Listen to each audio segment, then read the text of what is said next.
Still don't. Come on, fool.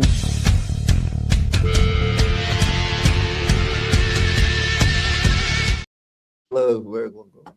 USA, USA, and welcome to the What's Good with Gil and Larry podcast on the Box Office Buzz 302 YouTube channel. And of course, we've got guests today. Why do we have guests? Because it's a special entertainment podcast today. That's right. This one is an Academy Awards themed show. It is going to be the Oscar Snubs. What do you mean by snubs? It's going to be a movie that we each thought should have won, but didn't. So we will name the movie that we thought should have won the year it came out, but the movie that actually won that particular year. So let's get it started. Everybody, Larry, Matt, Michelle, Kelly, are we ready? Let's go. I'm ready to go. All right, Bring it let's do it. Let's start it off with the ladies. Kelly, you're up. It's our top 5 snubs. What is your first one? It doesn't have to be in order. What is your first I'm going to start snub? off with a bang. It is 1995, the 67th annual for year 1994. I thought should have won was Shawshank Redemption. Directed by Frank Darabont. And who actually won? Forrest Gump won, directed by Robert Zemeckis. I mean, that's such a Chat. toss-up. Chat. And this is for chat. I got a question for chat. Everybody's watching. I love Shawshank, Kelly. That's a great pick. It's a great movie. But man, Forrest Gump is one of the movies. Is like they did a great job with Forrest Gump. Like they did a great job with Forrest Gump, man. To this day, it still hold weight. Like Tom Hanks did a great job with that role. So His best Oscar win was deserved. yes, you don't think that movie? Shawshank was more of an ensemble, Okay, I believe. I'm But going to say that I found this to be an issue throughout, where there was a lot of years where I really could have chose another movie, but then like the movie that won also was that good, and like Forrest Gump was one I had considered thinking of other things that year. In fact, of course, Shawshank was it, but I was like, oh, I can't really say that Forrest Gump didn't deserve it, so I'll kind of like step back from that, and that was the issue I was having going through, because there was a few that are like that. So why, Kelly, do you think Shawshank should have won over Forrest Gump? to be honest, I understand. Is awesome. I understand that it's more like Forrest Gump is like a saga. It takes place they both take place over a large number of years. But I just felt like Forrest Gump was like really boring. Yeah. Yeah, I just You I had a hard watching it time when there's it was way too long, way too boring for me. I just Tom Hanks is impeccable. I mean, there's very few of this generation that is better than him, but I just feel like Shawshank with it was more of like a visceral like reaction to Shawshank. It's literally like one of my 2 favorite movies. and I'm in agreement with you with that one, Kelly. Like I'm definitely not knocking Shawshank. Shawshank, it holds its weight. It really is a great movie. It's a great movie.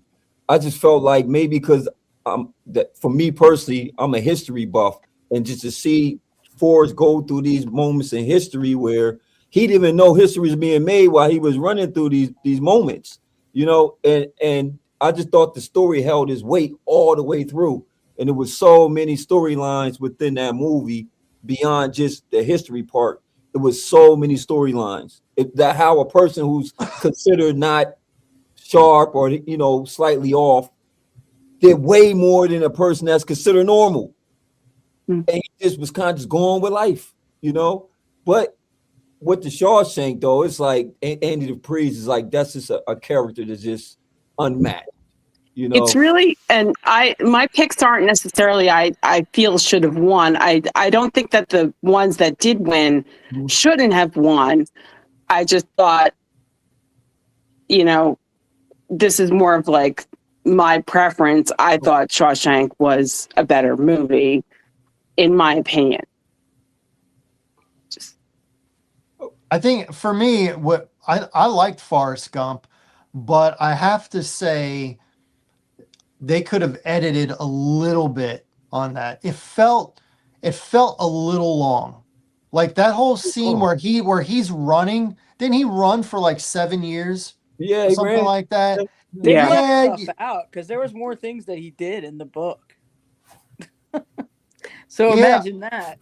That but I expect that with a book. I expect a book to be longer and be in more detail, where a movie should be, I really don't think a movie for the most part needs to be over, 2 hours and 10 minutes on most occasions.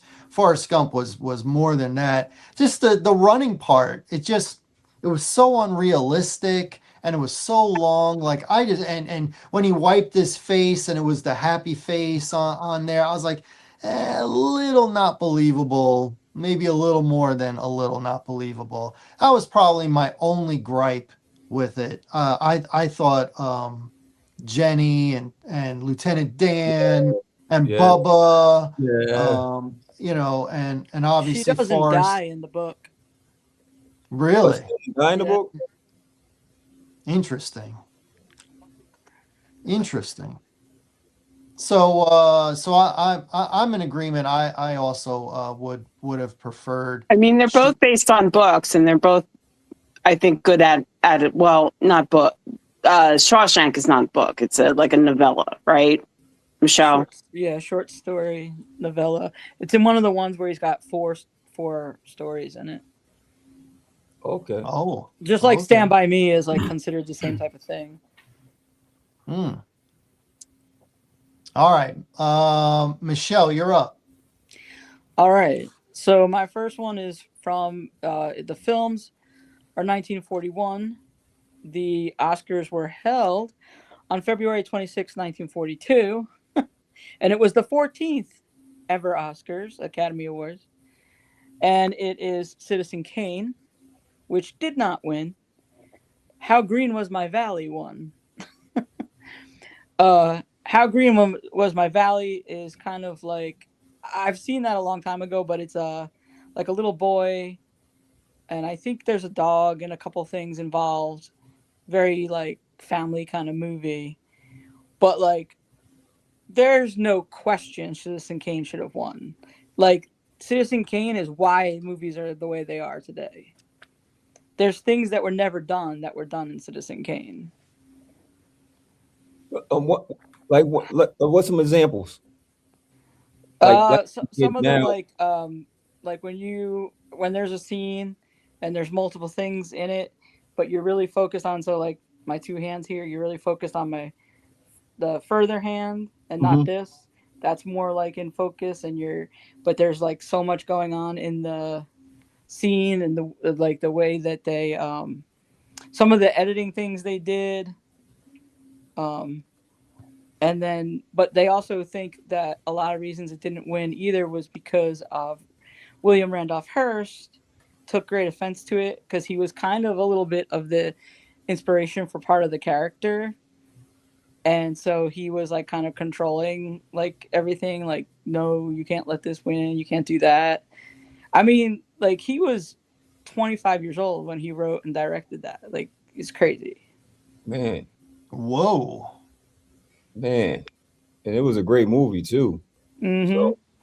So I agree with you on that one though. I believe that's a good one. I believe they should have won. I'm shocked that it didn't win. Citizen Kane. That's one of the top films you hear about. Are we really shocked? If you've seen it, the scene I'm talking about with the focus is when he's actually playing outside with his sled, but you're inside the house. and Mhm. you see his mother and stuff, but the focus really is through the window at him playing with the sled. I got a question, right, for you and chat. What do you think the criteria is when these people sit up here and they vote on these movies? Like, what is the criteria? Because we obviously know that the horror films and none of them will never make the grade. It's not really blockbusters, quote, that's going to be an Oscar winning film. So what do you think they really gauge it on? Is it the art? Is it because, like you said, Michelle, if you got advancements in filming and you don't win an Oscar, then what are we looking for? What's the criteria? I mean, I do think as a whole, you need a little bit of everything. Like it needs to have the good acting and good directing and good cinematography and good editing and kind of have the whole package. And sometimes you can get that also with a blockbuster or also with, a popular movie or whatever you want to call it. And I do think on occasion you can get it with a horror movie. Horror movies have been nominated. I don't really think any have won. I didn't double check on that.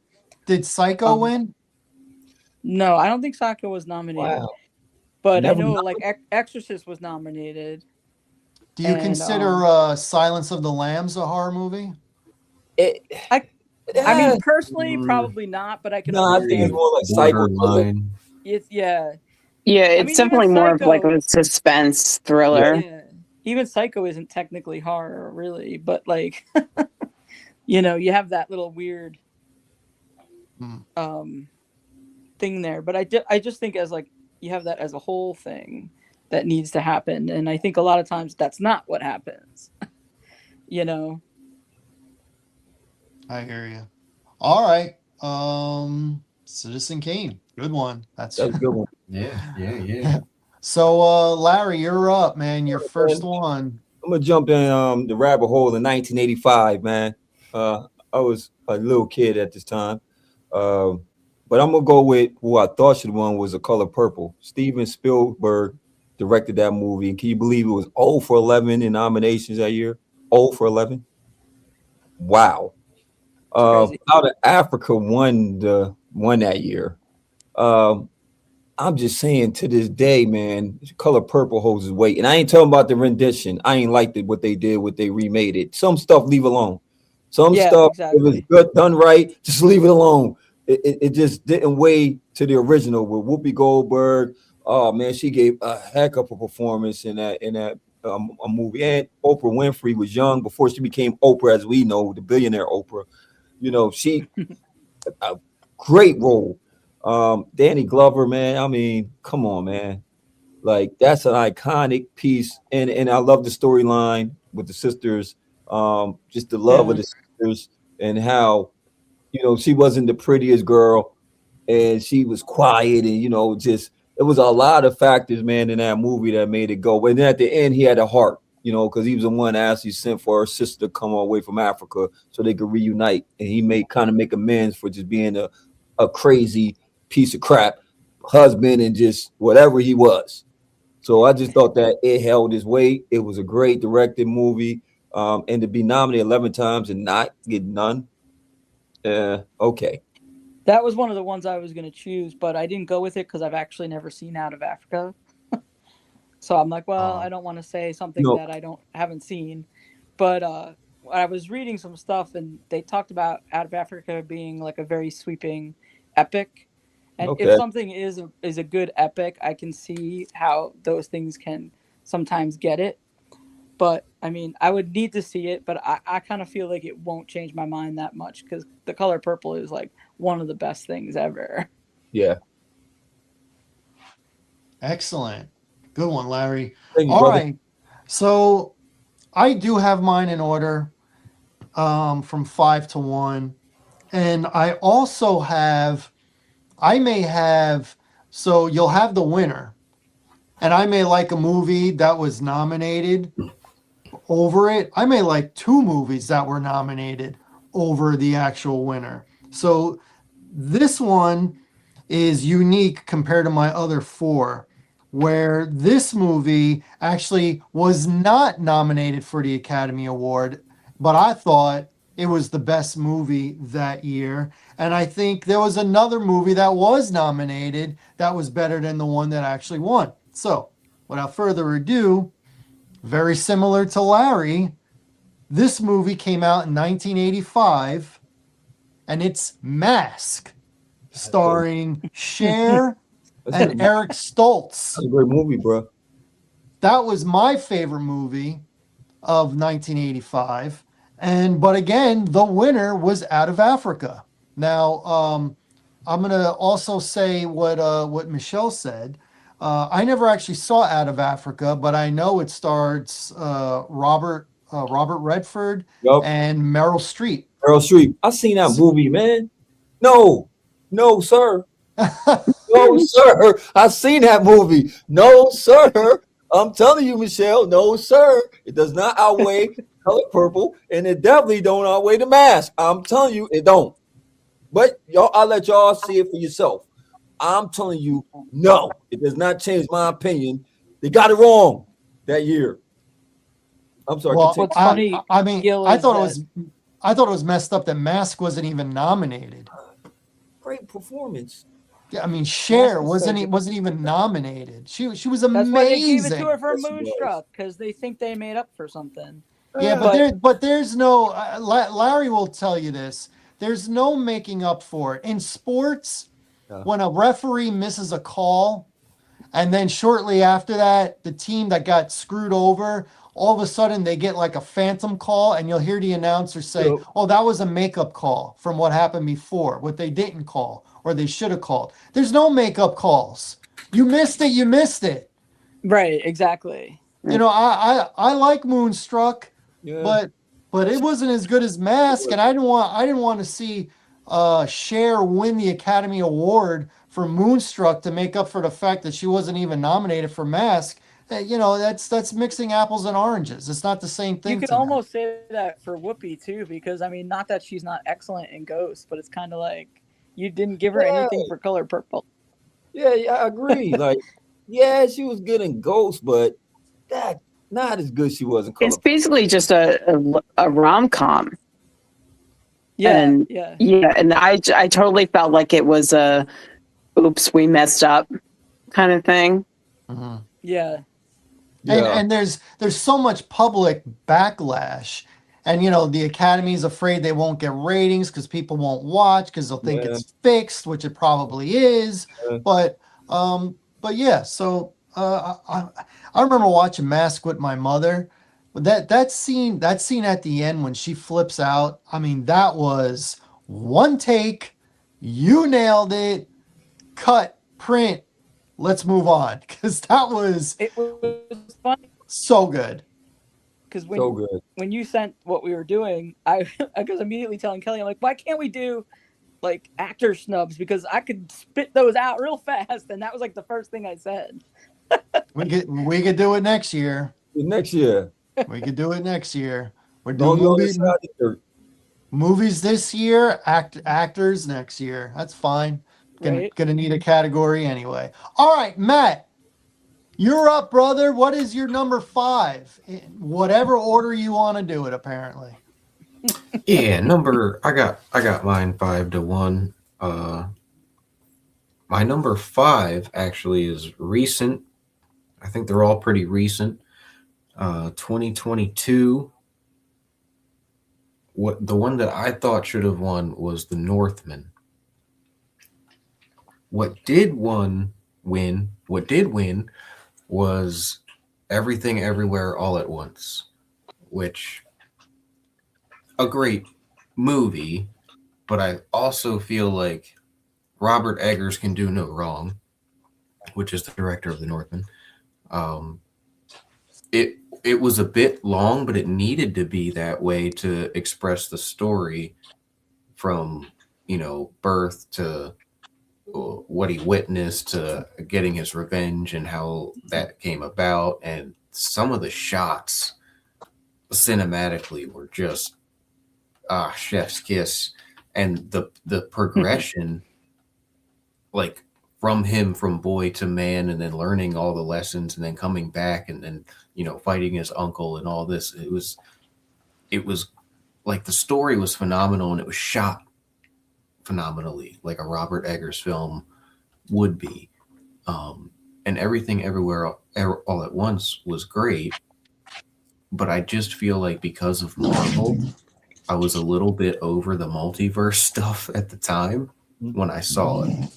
So, not that it wasn't wildly entertaining, I don't think it should have won over The Northman because I feel like there was much more passion put into the writing and put into the, just the act that Robert Eggers makes his cast squeeze every bit of emotion they can out of it. And the fact that it lost to like a comedy thriller multiverse kind of like, yeah, it was good. It was great. It was shot superb, but I just don't understand how something like that, like when you take real cinema and put it up against like a Barbie or something, and it's like, it's just a little pet peeve of mine where it's like, oh man, how they had the whole Barbie and Oppenheimer debate where it's like clearly Oppenheimer's a better movie. Yeah. Christopher Nolan spent a decade making it.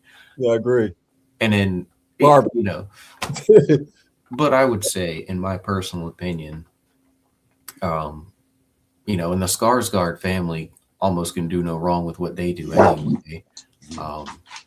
I feel like it should have won. I feel like it should have been over Everything Everywhere All at Once. But to give credit, they're both great movies. But personally, I kind of like those movies that it's like it's a journey. Like, strap in. We're going to be here. We're going to see this to the end. And then when you get to the end, it's like, wow, that was worth it. I gotta see that movie, man. Oh, it's on I can't remember Netflix. if I Is saw it?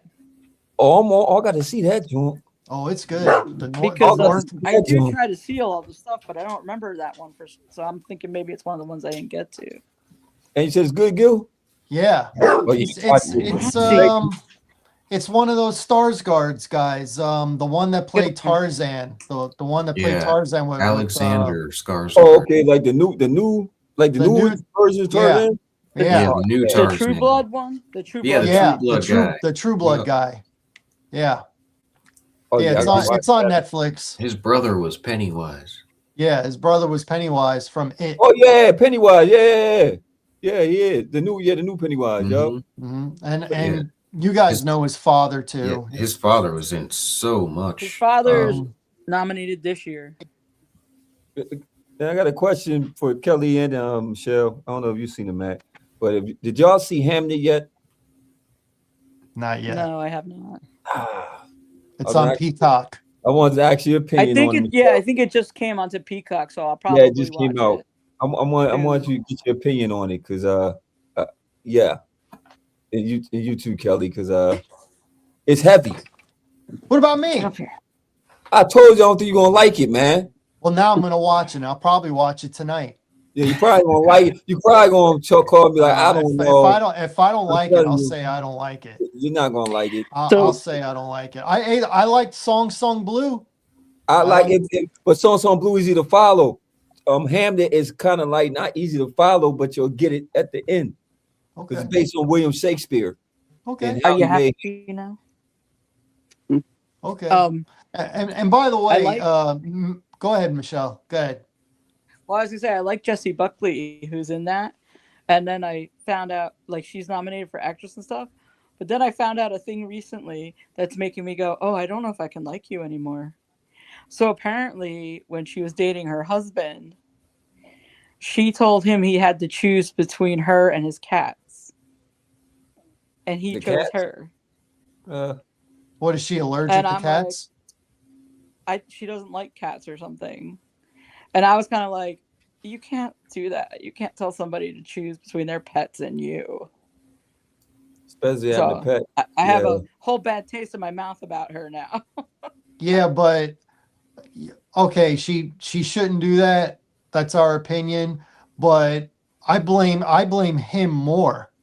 I blame him more because I'm sure he had the cats before he had her. And if he chose her, then shame on him. Yeah. I guess he said I ain't You making love to no give cat. somebody that kind of an ultimatum either. I mean, when you get married, you accept all of them. All So of them. unless she was allergic to those cats, if it's Right. just a preference thing, listen, there Right. are people, there are friends of mine that my wife doesn't like. Okay, but she knew when she said I do that they were in her I knew family Mary now. didn't like What me. the heck, man? I thought she liked me, bro. I thought she liked me the whole time, man. Right? Now find this out. Man, Come she's on, good to our man. cases. Come on, It's man. it's none of you. Come on, man. It's none of you guys. It's none of you. And none of you know who she's talking about. Hey, don't worry, But I you do. lady don't like none of my friends either. Don't like You none know, of but that's how it is. You know, you accept everybody. You accept the pets, the friends, the family members. You know, that's marriage. That's the difference between a girlfriend, my in the marriage. your Right. boyfriend, and a Right. spouse. You You're right you about accept it all. That's what you're saying I do to. And if you don't accept it, then it's I don't. And getting back to Matt real quick, I love Northman. I thought, what was that other movie? Everything, Everywhere, All at Once. Yeah, you I saw thought that? that was, I thought it was a little silly, man, with the sausage fingers and everything. I was like, Yes. come on. Yeah. You know, Actually, the I best liked thing I liked is that Jamie Lee Curtis won for that. Jamie Lee Curtis won, the dude won. Yeah, short round. And yeah, Data. and the old guy was at least nominated. He was at Mhm. least nominated. So yeah, So was it Oscar winning worthy, Gil? Or it just wasn't that many good selections outside of Northland that year to compete with it? I don't even, was the Northman even nominated, Matt? I don't think it was. I that thought year. it was because there was For- Everything Everywhere All at Once. uh-huh. For 2022? There was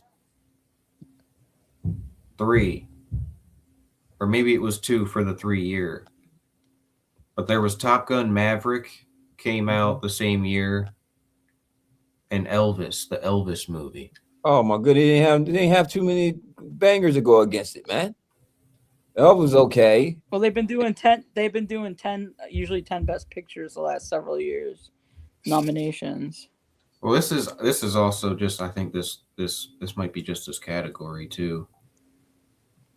But I don't know. Top Gun Maverick was just Top Gun again. So Yeah.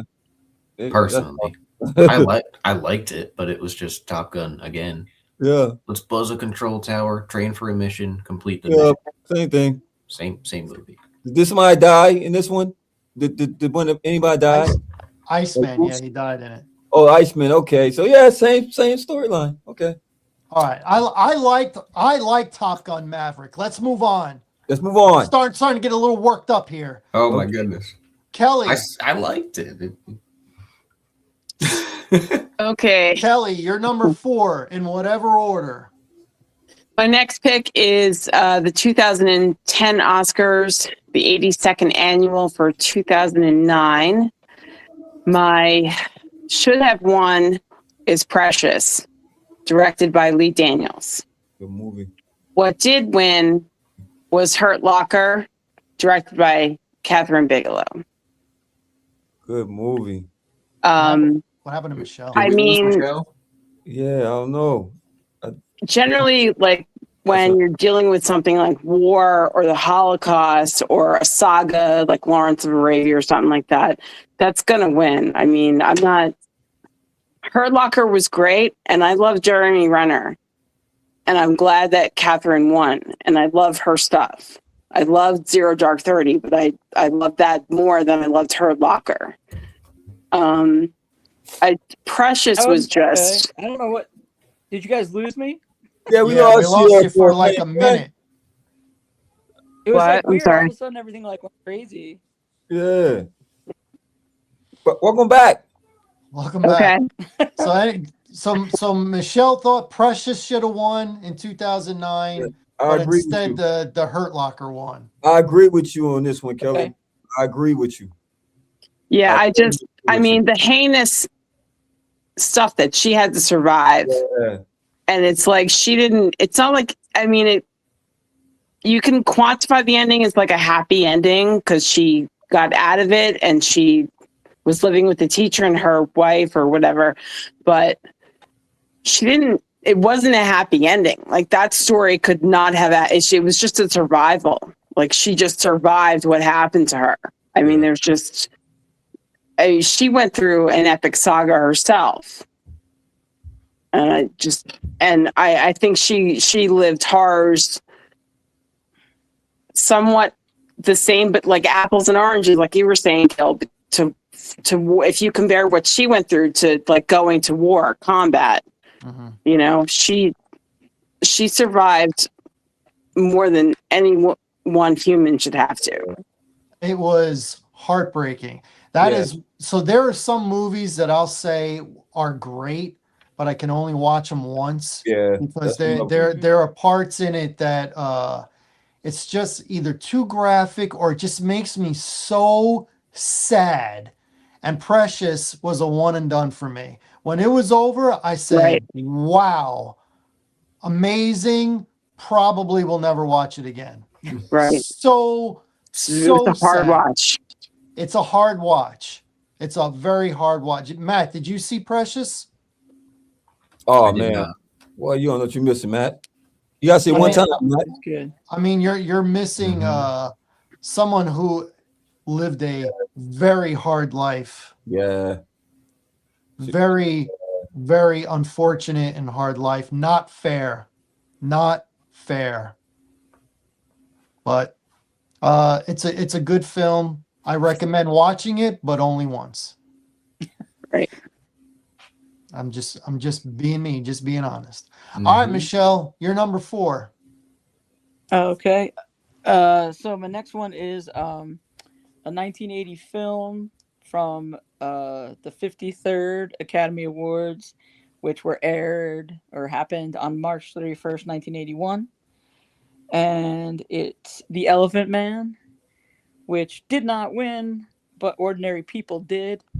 Now, what's kind of hard about this is I do like Ordinary People. It's a really, really good movie. But it's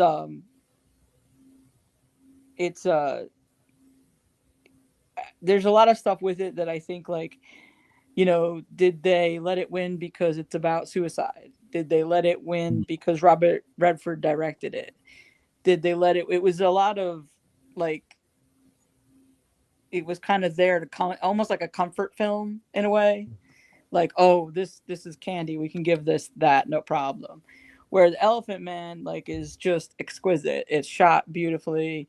You have amazing acting. You have amazing like special effects with the Elephant Man makeup. I mean, if you know who John Hurt is, you don't know that's John Hurt. You know, like, which he's the guy who's an alien. I believe the thing comes out of his stomach. Yeah, he's the one from Alien that the alien comes out of his chest. Yep. And you know, it's just it's again it's like an epic, really good film. Surprising that Ordinary People got it over it, but Ordinary People is an amazing film. Ordinary People is good with a sad ending. Now let me ask you this, Michelle. You know how you said like maybe it won because it's a Robert Redford movie and stuff like that, so you get points for that. Could Elephant Man have lost because of who the director was for that movie? I mean, do you know who the director was for Elephant Man? That's a dumb question, Gil. Okay. So you know, Kelly, do you know who directed Elephant Man? No. Matt, do you know who directed Elephant Man? I do not. Larry, do you know who directed Elephant Man? Forrest Whitaker. It's like, nah, I ain't playing. No. So it really wasn't a dumb question because only you and I actually know who the director is. Well, I thought you were directors, Gil. Me at first. I don't, when I look at a movie, I don't look like, at Gil, the director. You know, I just like the movie. Well, when I like a movie, I want to know, hey, is this the kind of movie that this director does and writes, and the actors, is this the kind of movie that they kind of act in? And to answer it, the question, This is not the kind of movie that the director normally does. Not at all. Not at all. Who's the director? I mean, at that time, it was probably only one of his first couple of films. Okay, It's 1980. well, 1980. So his previous movies were all comedies, yes? This is his No. first. Are we on the same director? I'm Or thinking you're maybe, not. or maybe who I'm thinking is the director was actually the producer. It's possible that he was the producer, not the director. That is possible. Well, who do you have as the director? David Lynch. It is David Lynch. You're right. So you're right. It is David Lynch. The producer is Mel Brooks. Mel Brooks. I thought you were about to say Mel Brooks. No, Yeah. you didn't. No, you said- didn't. when you said Liar, comedian, liar. when you said comedian, he only does comedies. That's he must be talking about Mel Brooks because it's for the 80s. Who else is doing That's why I was like, Right. Eraserhead is the funny. 80s? That's right. Yeah, that's Spaceballs, man. Come on, man. Yeah, And that Elephant was. Man is before Blue Velvet. Mhm. I mean, this Yeah. might even be his second film. Was it after Eraserhead or before? Yes, after Eraserhead. That's why I was like, Eraserhead's funny. Man, that sounds like an 80s. That's why I was like confused as what you were saying. I don't recommend Eraserhead. I think Michelle would be the only person that would like it. I don't recommend. No, you know what? Do you want- Matt might like I was it. going to say I liked Matt it, might but like then it. again, I like a lot of David Lynch stuff. But you know, I Matt don't know. might like it. I like a lot of stuff up that alley. I don't know, kooky. Yeah. Ugh. All right. Who's next? Well, Is it you, Larry? my movie right now is it's controversial for the simple fact it was not nominated for the big one, but I still thought to this day it's still talked about. It's taught in film schools rather than the movie that actually won that year. And we rarely talk about the movie that won that year. Y'all might disagree with me on this one, but I'm gonna stick by my guns. It was 1990, so it had to be 89, right? 89 was up in 89, but 90 when they actually voted on the movie. Yeah. So Right. If that it was would, the actual ceremony Yeah. year, yes. Yeah, 90 was ceremony year, so it had to be the 89 when the movie is actually made, right? Makes sense. Yes. Okay. So Driving Miss Daisy won that year. Great movie, good movie about an old lady getting driven by. Yeah, you know the movie. Mhm. It's a good movie. I mean, it's cool. It's cool. I like it because it broke okay. certain stereotypes, right? Mhm. But I think that year was kind of just made for stereotypes being broken anyway. Like people had their views, and the movie I like was Do the Right Thing by Spike Lee. That's a good one. It was a good movie. It was, because we were dealing with Brooklyn, then you're dealing with the Italians in Brooklyn, with the blacks in Brooklyn, and it was a great piece because it was a lot of things that were challenged during that time period back then. You know what I mean? And I guess the same way with Drive Miss Daisy. You got this Southern woman who's being chauffeured by a black chauffeur, and she probably judged him prior to him driving her. And then eventually she kind of let up and realized that, oh, okay, I don't have to be afraid of him. He became like her best friend, So I think that year was just really challenging stereotypes. And because you got one that was extreme, because here you got Pookie or Mookie working for the Italian guy, and he said, "Why ain't no black guys on it?" And then he's breaking it down because the father was more like, I gave you a job, I support y'all, boom, I help the community, boom, boom. Whereas the sons is more like traditional kind of Italian, but they got a lot of like blackness in them. You know what I mean? So I just thought that both of them movies and deserving. She just, it's a good movie, but I just thought that to this day, Do the Right Thing stands out. I always thought Do the Right Thing was 1988, so that threw me a little. It But was up then there. I double checked it, and it is 89. There you go. I like Do the Right Thing better than Driving Miss Daisy, but I like both. I like both. So I'm not saying that, I definitely like Driving. Stop. Definitely. She's going to set off a chain reaction in a minute. I know. I don't know what her problem is.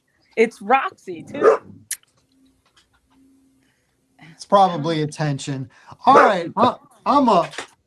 It's My probably number, because I have the table. my number 4 came out in 1998, Okay. and which means it was in the Oscars in 1999. We've already established this. The Oscars are the following year. My movie that I think should have won the Oscar that came out in 1998 was Saving Private Ryan, directed by Steven Spielberg, starring Tom Hanks and a whole bunch of other people. But the actual winner was Shakespeare in Love. Gil, Hmm. and you know why? You know why that made it that year? You Lay it know, on. you know there was called lobby for that movie, right? Harvey Weinstein. Year. Oh, The big campaign, I marketing. know who he is. Yeah, that guy. You know that he put that up and he really marketed that year for that to win because we both know that Saving Private Ryan was just a better film. I mean, I think you're both wrong for that What? year. By What? the way, What? Hold up, I'm chat. like, let me just double Michelle check throwing that down this the is the year I'm gloves. thinking about. Hold up, chat. Oh, the best movie. And listen, Colin Firth is in Shakespeare in Love, and I'm still like, no to Shakespeare in Love. Or maybe I'm thinking of the wrong movie. But either way, Life is Beautiful. Life is Beautiful is 100 times better than Saving Private Ryan. Huh? And they're both about the same war. Hmm. Life is Beautiful is a very good movie, but it is a foreign film, and if back then I didn't like reading the whole time. I'm just being honest. You This- like reading it now, Gil? I don't mind it as much now. No, I don't. But back then I didn't like it. And I shouldn't say I didn't oddly like it. enough- I just didn't like reading the whole time, the whole movie, the whole time. That's all. there was 3 more movies nominated that year, so that's kind of interesting. What was Maybe that's thin red line or something? Yeah. Wow. That was the other one. So that was the theme, Michelle, that year. And Shakespeare in Love won. Okay. I mean, I Yeah. would have even taken Elizabeth over Shakespeare in Love. Elizabeth was a good movie. That's with Yeah. Kate Blanchett. But definitely Oh, like yeah, it was. Yeah, Timo. Yeah. I just watched that. Matter of fact, because what's causing that movie too? The guy that played in Die Hard with Bruce Willis. Was it Jeremy Irons? Oh, Jeremy Irons. Jeremy Irons. Yeah, he played in that, right? Yeah. Yeah. I don't know if he's in Elizabeth. I can't remember Scar that. from The Lion King. Yeah, he Wasn't it live about he was in Elizabeth, the right? he was in the third Yeah, about Die Queen Hard Elizabeth. movie. Yeah, The like the third one. first one, like the what's called King Henry's daughter Elizabeth, right? But she just wear the Elizabeth white is- mask.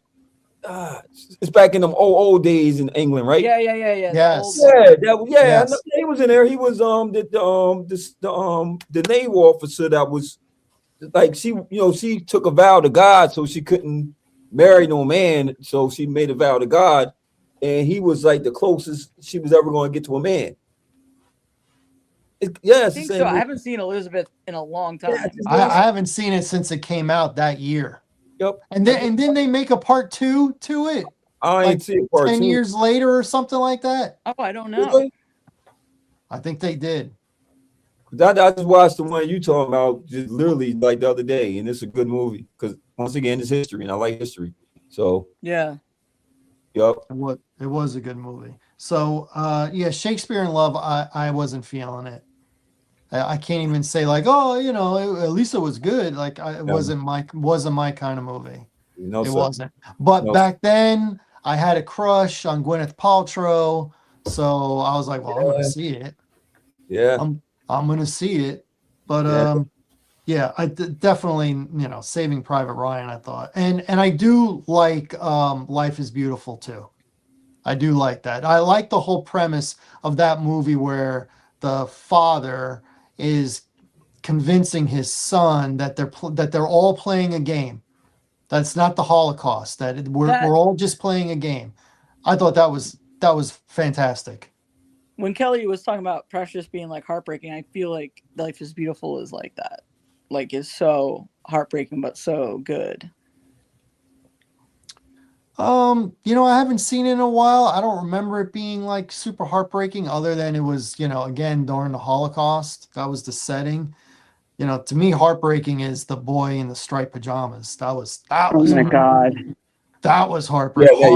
Hard watch. Yeah, Hard watch. yeah, that was a hard watch right there, bro. That's one of those serve you right. Oh my God.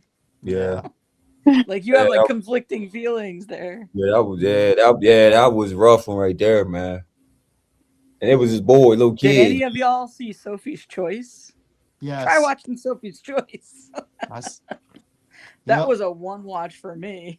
that might be Meryl Streep's best movie. Might be. All right, Matt.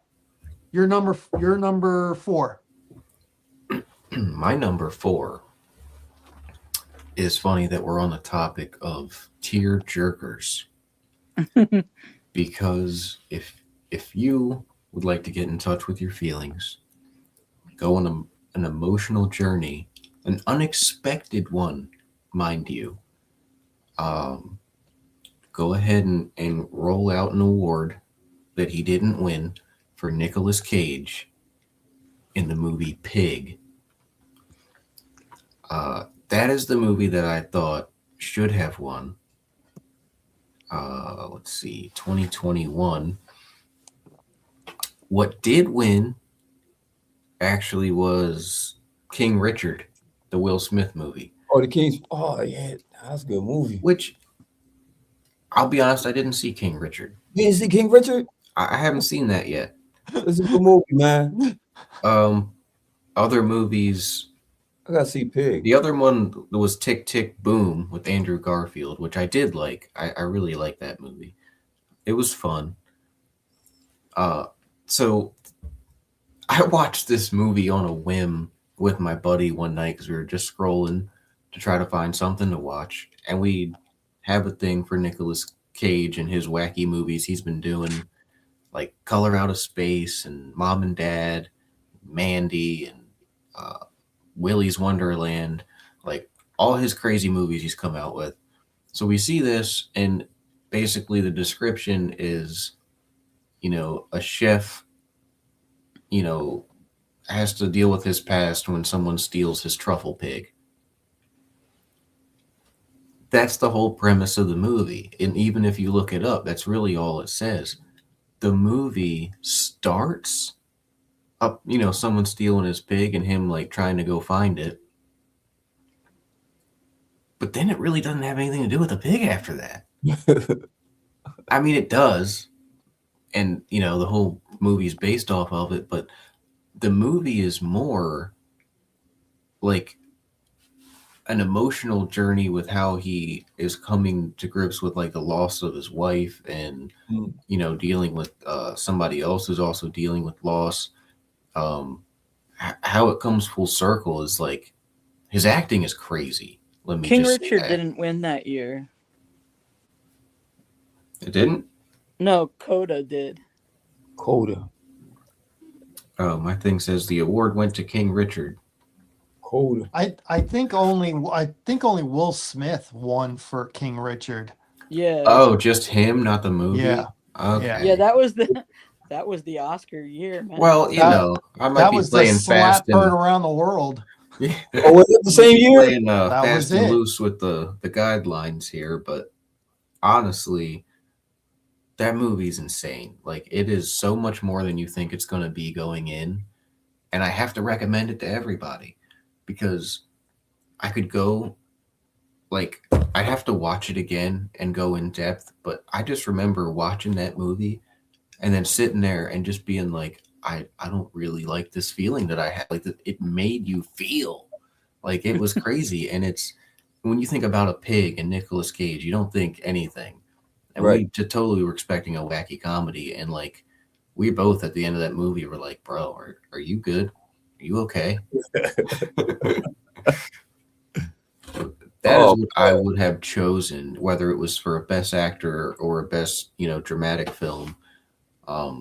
And And it's funny because there's like a whole seedy underground world element to it as well that you don't necessarily expect, but it is like all about the 5-star chef world inside of that. Like it's a movie within a movie. Like if you I can tell none of you have seen this movie by the reactions and the deadpan stares, but this movie is absolutely no. I'm going to go check it out, worth man. the watch. Unfortunately for me, it takes a lot for me to watch a Nicolas Cage movie. So. And I know this, which is why I'm really trying to upsell it. Yeah, it was on Netflix. I want to see Larry's list of movies that he says he's got to check out. No, I've been watching them. The movie I've really been every watching. podcast. You did make it sound like something maybe to check out. That's true. It's definitely not what you expect, and it's not a Nicolas Cage. Like he's not Nicolas Cage in this movie. He's not all of his 10 to 15 personalities. It's on Netflix too, Matt. I'm gonna watch it. It's on Netflix. Be ready. Be ready. So that's the second movie now that he's recommended, and they're both on Netflix. Yep. And guess what, Gil? What's up? My lady's going to see her cousin this weekend, so I got movies that binge watched this weekend, brother. And I'll tell you how I liked it. Just like I watched Hamlet, and I just watched Leo DiCaprio's movie, one battle after another. I'm going down the list. But Jonio, the joint you said, I've been watching. What is that, Bologna or something? Bologna, been watching Begonia. Yeah, that was better than I thought. The Alien movie. Yeah, the Alien movie. It was pretty good. Moved a little slow, but it was pretty good. It was definitely better than I thought it was going to be. All right. Number 3, Kelly. Okay. I'm going to go with 2015, the 87th annual for 2014. And I thought the winner should have been Imitation Game, directed by Morton Tidlam, I don't know. And the winner was Birdman, directed by Inarritu. Yeah. I would love to hear what Matt has to say about this. Go ahead. Are we talking about Birdman, Michael Keaton? Yes. Mm-hmm. I love that movie. I think it's a love that movie with a passion of the Christ. The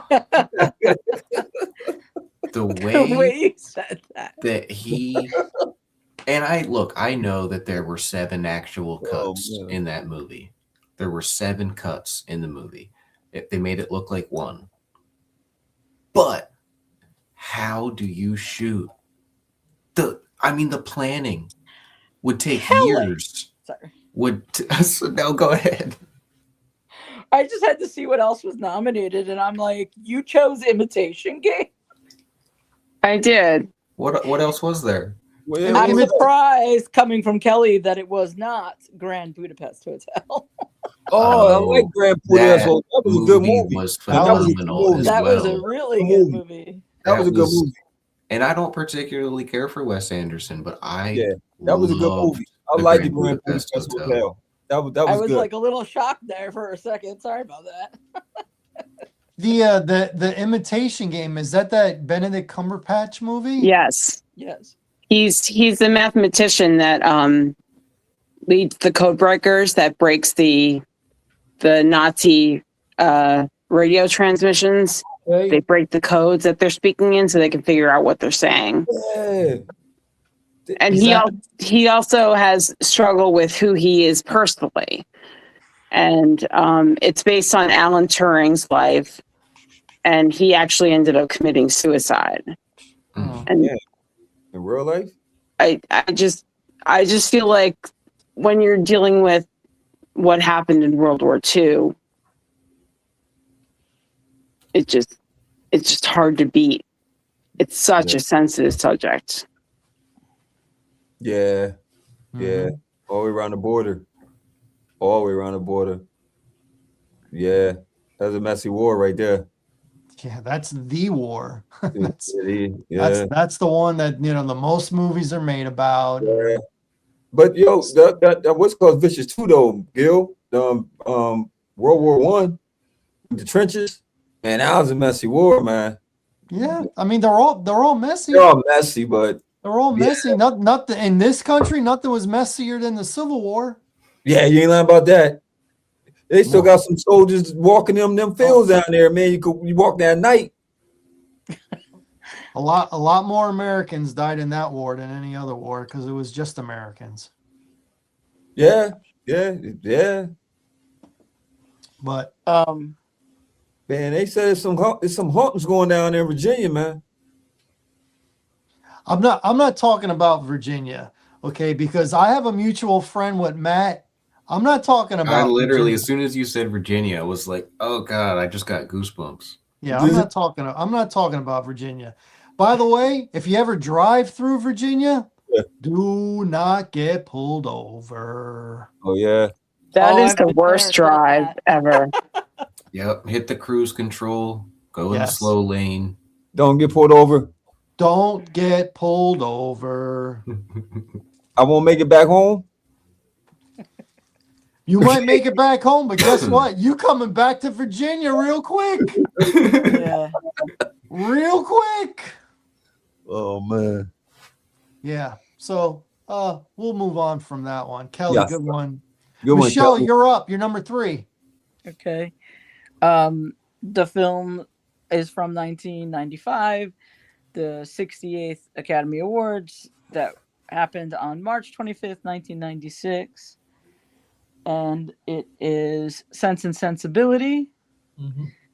And the movie that won that year still makes me laugh because it's a little over the top and ridiculous. It's Braveheart. That was a good movie. Ooh. That's a great movie. I didn't say it's not good, but it's definitely over the top. What? And, Wallace. That was a. and it's also extremely false. You think so? Oh yes, you'll see. Like if you look it up, they'll tell you like how wrong it is. So he wasn't that great. He wasn't that brave. He didn't have that much heart. So he was able to actually keep his man part. Oh my God. Freedom. I mean, that's the thing. Like where like it's kind of like one of those epics, and I feel like the Oscars likes the epics, and sometimes that's good, but sometimes it's not really good. You know. But the everything that was up against it that year, like I still think Sense and Sensibility would be the best choice. It's so well, and it's kind of funny because I don't even think I remembered that it was nominated for Best Picture or anything. I just happened to be looking through, and I was like, "Oh, how did that not win?" Like I'm like, I don't remember all that back then, because it's like one of the most extremely well adapted screenplays and like casting and direction. And I mean, I don't have to really say a whole lot about it.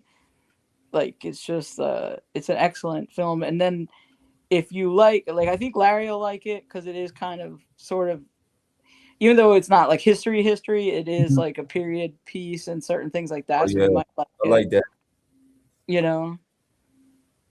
I'm looking at the previews now. I said, man, I actually gonna because it's like based in like the 1800s, ain't it? Yeah, it's a Yeah. Oh, he's in it. The funny guy from England. He was like Hugh Grant. Hugh Grant. Yeah, he was like one of the biggest stars in the 90s, man. Oh my God, why can't I think of what her name is that wrote the book? That's really bad. Man. I gotta check this out. You gotta check this out. I'm not, because I'm looking at it, Gil. Okay, There's a lot of good people. I didn't see it. Is it a comedy? Not really. Because he's like always in like kind of comedic, dry comedy roles, but not like super, like dry comedy, but it's funny, but it's not like I'm trying to be funny, but it ended up being stupid, silly funny. What is the author's name, Kelly? Who wrote those books? Sense and Sensibility. 4 Weddings and a Funeral. No, that's not a book from that time. Is it Jane? Is it Jane somebody? Am I thinking of the right person? Why is that escaping me of all things? Like the one that Mr. Darcy's in, she wrote that book too. But not Bridget Jones, Mr. Darcy, a different Mr. Darcy. Pride and Prejudice. Pride and Prejudice. Oh. Right. That's it. I was like, what one is that I'm thinking of? And she's got a couple of them. She wrote Emma. She wrote. Why is there? I've heard of all those movies. I didn't see any of them. But they're based on books, like kind of like Rowling. J.K. Rowling. No. No, she's an author like from back in the day, kind of like Shakespeare, but not quite that far. Michelle, the girl from Titanic, is the star in that movie. Yes. Yeah, she's in Winslet? it. Yeah. Emma Thompson's Kate in Winslet. it. Alan Rickman's in it. Oh, I gotta watch that. I like Kate Winslet. Greg Wise. There's a lot of people in it. It's a very British movie. Yeah, it is a very British movie, but it's very good. It's very good. All right, let's move on. Larry. Gil, I'm gonna make mine real quick because you already talked about it. It's literally the movie you just talked about in the same year. Literally, Saving Private Ryan. That should have been the movie. So that's was the next movie I was going to talk about. Thank you, brother. You beat me to the punch. I'm totally in agreement with Gil. They got it wrong. Should have been Saving Private Ryan. That's the movie for me. On to you, Gil. On the next. Next. All right. Number 3, my movie. It came out in 1990. It did not win. I think it should have. And the movie is Goodfellas. Oh my Directed by Martin Scorsese, starring Ray Liotta. It's a good movie. May he rest in peace. What won in 1990? Was that Dances with Wolves? It No, was sir, Dancing. It was boring ass. No, way don't too go there. long. Don't go there. Overrated. Don't go Dancing there. with Wolves. I Gil's disagree wrong. with you. I said what I said. I said what I All right, said. Larry. We just know that Gil's wrong. Yeah, we know. I said what I said.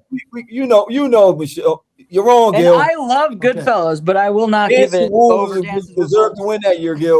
What about you, Larry? You think Dances with Wolves is better than Goodfellas? Yes, I do. Yes. Goodfellas is cool. It's a gangster movie. Yeah. Goodfellas But is Dancing great, Wolf is a but better it's not movie, better. bro. It's a better movie. No. I watched it to No. this day. I like Dancing with Wolves. It's a Yeah. real good movie. I watched Dances with Wolves It's a good movie. twice. Both times fell asleep. Oh, I've seen Goodfellas about 28 times. All times it's a watched it from gangster beginning movie. to end. It's a gangster movie, man. I- You're not gonna go sleep with somebody getting shot and stabbed in the back of a trunk. Matt, Yeah. put I your I hand up. remember Starts. watching that movie and seeing lots of mountain ranges and wind blowing. That's what And I remember. a lot of dirty faces. Can we clean the face, please? Can we You clean not the like it 'cause face? you're white No, he men, went- you don't he like went from seeing being- he how you went guys from truly being- behaved. Your Hey, look, ancestors. all my life, I wanted to be a gangster. All right, that's how I'm starting. This man, Matt, put up your hand so we can high five. Look, Put up this the man other one. went The other from one. being a soldier in the Union or in the army, On my screen, it's to being a different. full-blooded Native American. Come on, man! It was a great piece. It was a great transition. It was a lot of way. Yeah, it was long, but the story kept up though. So it was like when I watched that movie, it might have been around the time that I watched like the 2 or 3 part movie of Gettysburg. And I don't know. Gettysburg was is- better than Dances with Wolves. Gettysburg was No, sir. 4 hours long. It wasn't No, in parts. sir. It wasn't in parts. No, It felt sir. like it was 3 movies. No, Because- sir. I saw Gettysburg in the movie theater. It had an intermission though. That was cool. Wow. Man, Yeah. that's I saw long that Dances they with asked Wolves you in to the make y'all movie get up theater, and too. take a break. That's a long movie. Mm-hmm. I'll be honest with you. That's why I can't watch American Gangster. Because it's a long movie. It's long and it's Yeah. boring. It's boring. Now I agree with you. It American Gangster takes is boring. forever for It's anything boring. to happen. It's boring. Now, Goodfellas, it is a great movie. It's a classic. It's No, up there with Scarface. that's a great It's up there movie. with. It's up there with what else is a gangster movie? King of New York, New Jack City. Mhm. You know, Godfather. Godfather. New Jack 1 and City. 2, not 3. 1 and 2, not 3. 3 they taped they messed No, up. I'm not. They messed up. We don't even talk about 3. We don't talk was about it. bad. It's was like bad. Bruno. We don't talk about it. Yeah, Tell me you have kids without telling me you have kids. About Dance with Wolves, Gil. 6, 7. Oh, good. Everybody watching in the chat, Goodfellas or Dances? Excuse me. Dances with Wolves, 1990. Who you got? Do you want to watch paint dry, or do you want to watch the best movie of all time? If I can watch Dancing with Wolves when I was 15 years old and love it, it's a great movie. Thank you. To this day, I watch it, and I still got the same Exactly. Lame. Lame. Sorry, man. Look, I'm not kissing. I'm not kidding. Span. I'm not kissing her. She got a dirty face. No. No. No. Come on, man. You can't take a rag and You can't do that. Do you think they had clean sex back in the day? Come on now. Oh. Do you know what that was like back then? Did you know how dirty people were on a daily basis? Come on. You boil water, you let it cool, you have clean water. You took a bath once a week if you were lucky. Pretty That's much. where the don't throw the baby out with the bathwater comes from. Oh. All right, man. You know, I'm slightly OCD with being hygienic. So, Boy, I mean, you can be that way now. You really didn't have much of a choice back then. oh, I'd be in the lake, man. I'd be in there, be scrubbing. You're like, I'm sweaty, gross. Yeah, dude. When you're itchy, come on. Anyway, all right, Matt. Yes, sir. Finish. Did you do number 3? It's 3 now for Matt. Yeah, we're Matt, doing number 3. You're number 3. My number 3 is The Green Knight. Oh, that's recent. That all mine are recent. Have any of you seen The Green Knight? I've seen The Green Knight. I know of it, but I didn't see it. So it's not for everybody. It's a twisty film. It's kind of long, but it's artfully shot. I think it's an A24 film, so there's that. Dev Patel is the main actor who plays. They do a good job of opening the movie with explaining to you the morality of a knight, what a knight should be. And they kind of hit some bullet points to just kind of freshen you up on, like, all right, what's their code of conduct and their honor and what it means to them. The entire rest of the movie is beautifully shot, clever ways of him one by one kind of failing at each one of those things. Because he wants, he's a knight, but is he? Because if he can't do any of these things, and what's neat is it all comes back at the end, and it's the lesson learned is worth the payoff of the length, but it's shot so cool that the world feels so big. It's kind of like how, like, when Star Wars or something does, like how their ships look like they're thousands of feet tall and the people are like this big standing next to like a wall or something. It's like that. They build that world and then they can bring it back in. Some of the shots were amazing. I thought it was extremely clever how they did him, like, again, them showing you what needs to be done in order for him to achieve knighthood, and then him just kind of knowing he's not knight material, but trying to kind of him and haul his way through it to becoming that. and then just failing at each one of those things and then having the kind of redemption that follows that. And again, it being an A24 film, it is a little bit out there. So it's not set in like a realistic time for knights. It's a bit more artsy than that. Matt, have you ever seen the Independent Spirit Awards? No. I think that would be good for you, because what I like about them every year is that there's things that I know and things that I haven't heard of. And you'll get some of these types of things that you'd be into. Okay. Yeah, I'm definitely going to check that out, because like those movies are more up my alley, where it's Yeah. a little bit outside of the box, you know, not quite another movie that you've seen done, but with a new twist or something. Like A24 is good at that. Sometimes not, because they made a movie called Lamb that was the worst movie I've ever seen in my life, bar none. And then they made another movie called Men. I saw that.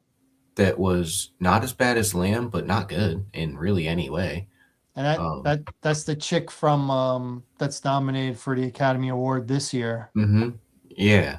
And then the dude that played Frankenstein's monster in yeah, the new one in the Pennywise series. Penny Dreadful. Penny Dreadful, yeah. Oh, okay. Yeah. Man, he plays like all these different characters in that movie. Yeah. It's the same guy. In a Men or a Penny Dreadful? In Men. In Men, it's the same guy playing all these different roles. Oh, that's cool. But he plays Proteus and then Frankenstein's monster in Penny Dreadful. Yeah. So what did win over The Green Knight was Dune. Dune. Wait a minute. Dune won for best movie? What year was this? Yeah, what year was this? Because I don't think it won. Best cinematography by Craig Fraser. You might want to cinematography. Cinematography. Best production design, best visual effects. They didn't win the cup. I said they didn't win best picture. They didn't win the big one because that was not it. Damn. Well, all my information's faulty. It's okay, bro. That's why you came on. We gonna get you right. It's okay. So what? Well, we're here to learn. What year was it? The Green Knight? Yeah. Was it 21? Yeah, 2021. So it's the 2022 Oscars. So who won that year? Didn't we just talk about the 2022 Oscars? No. Wasn't that Coda? No, that was the year before, wasn't it? 2021 is let me see. Yeah, Coda. Was it 2021? Best Picture 2022 Oscars 94th. Yep. It was Coda. Yep. Okay. So let me go back. The movie that did win was Coda. What was Coda? Did y'all see Coda? No. I actually didn't see it. I don't. Was really it worthy of winning an Oscar? Yes. It was? Okay. The Coda only is hearing member of a deaf. I saw the trailer for that. Oh, that's the one where the cast is like deaf, right? Yeah, it's really good. Okay. I didn't see it, but the trailer looked insane.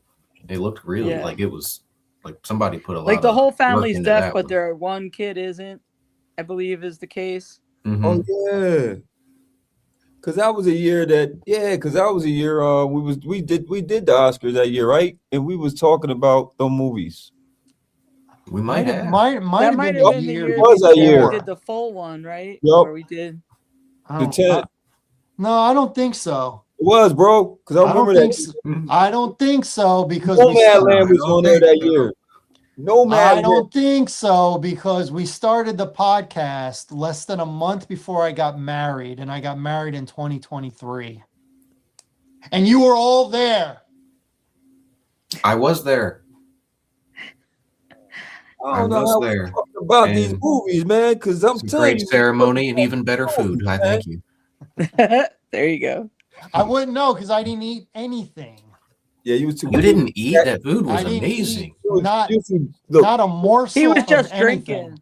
He was so I jacked. didn't drink a lot. I didn't drink a lot. He was so jacked up with adrenaline, man. It was good, man. It's adrenaline.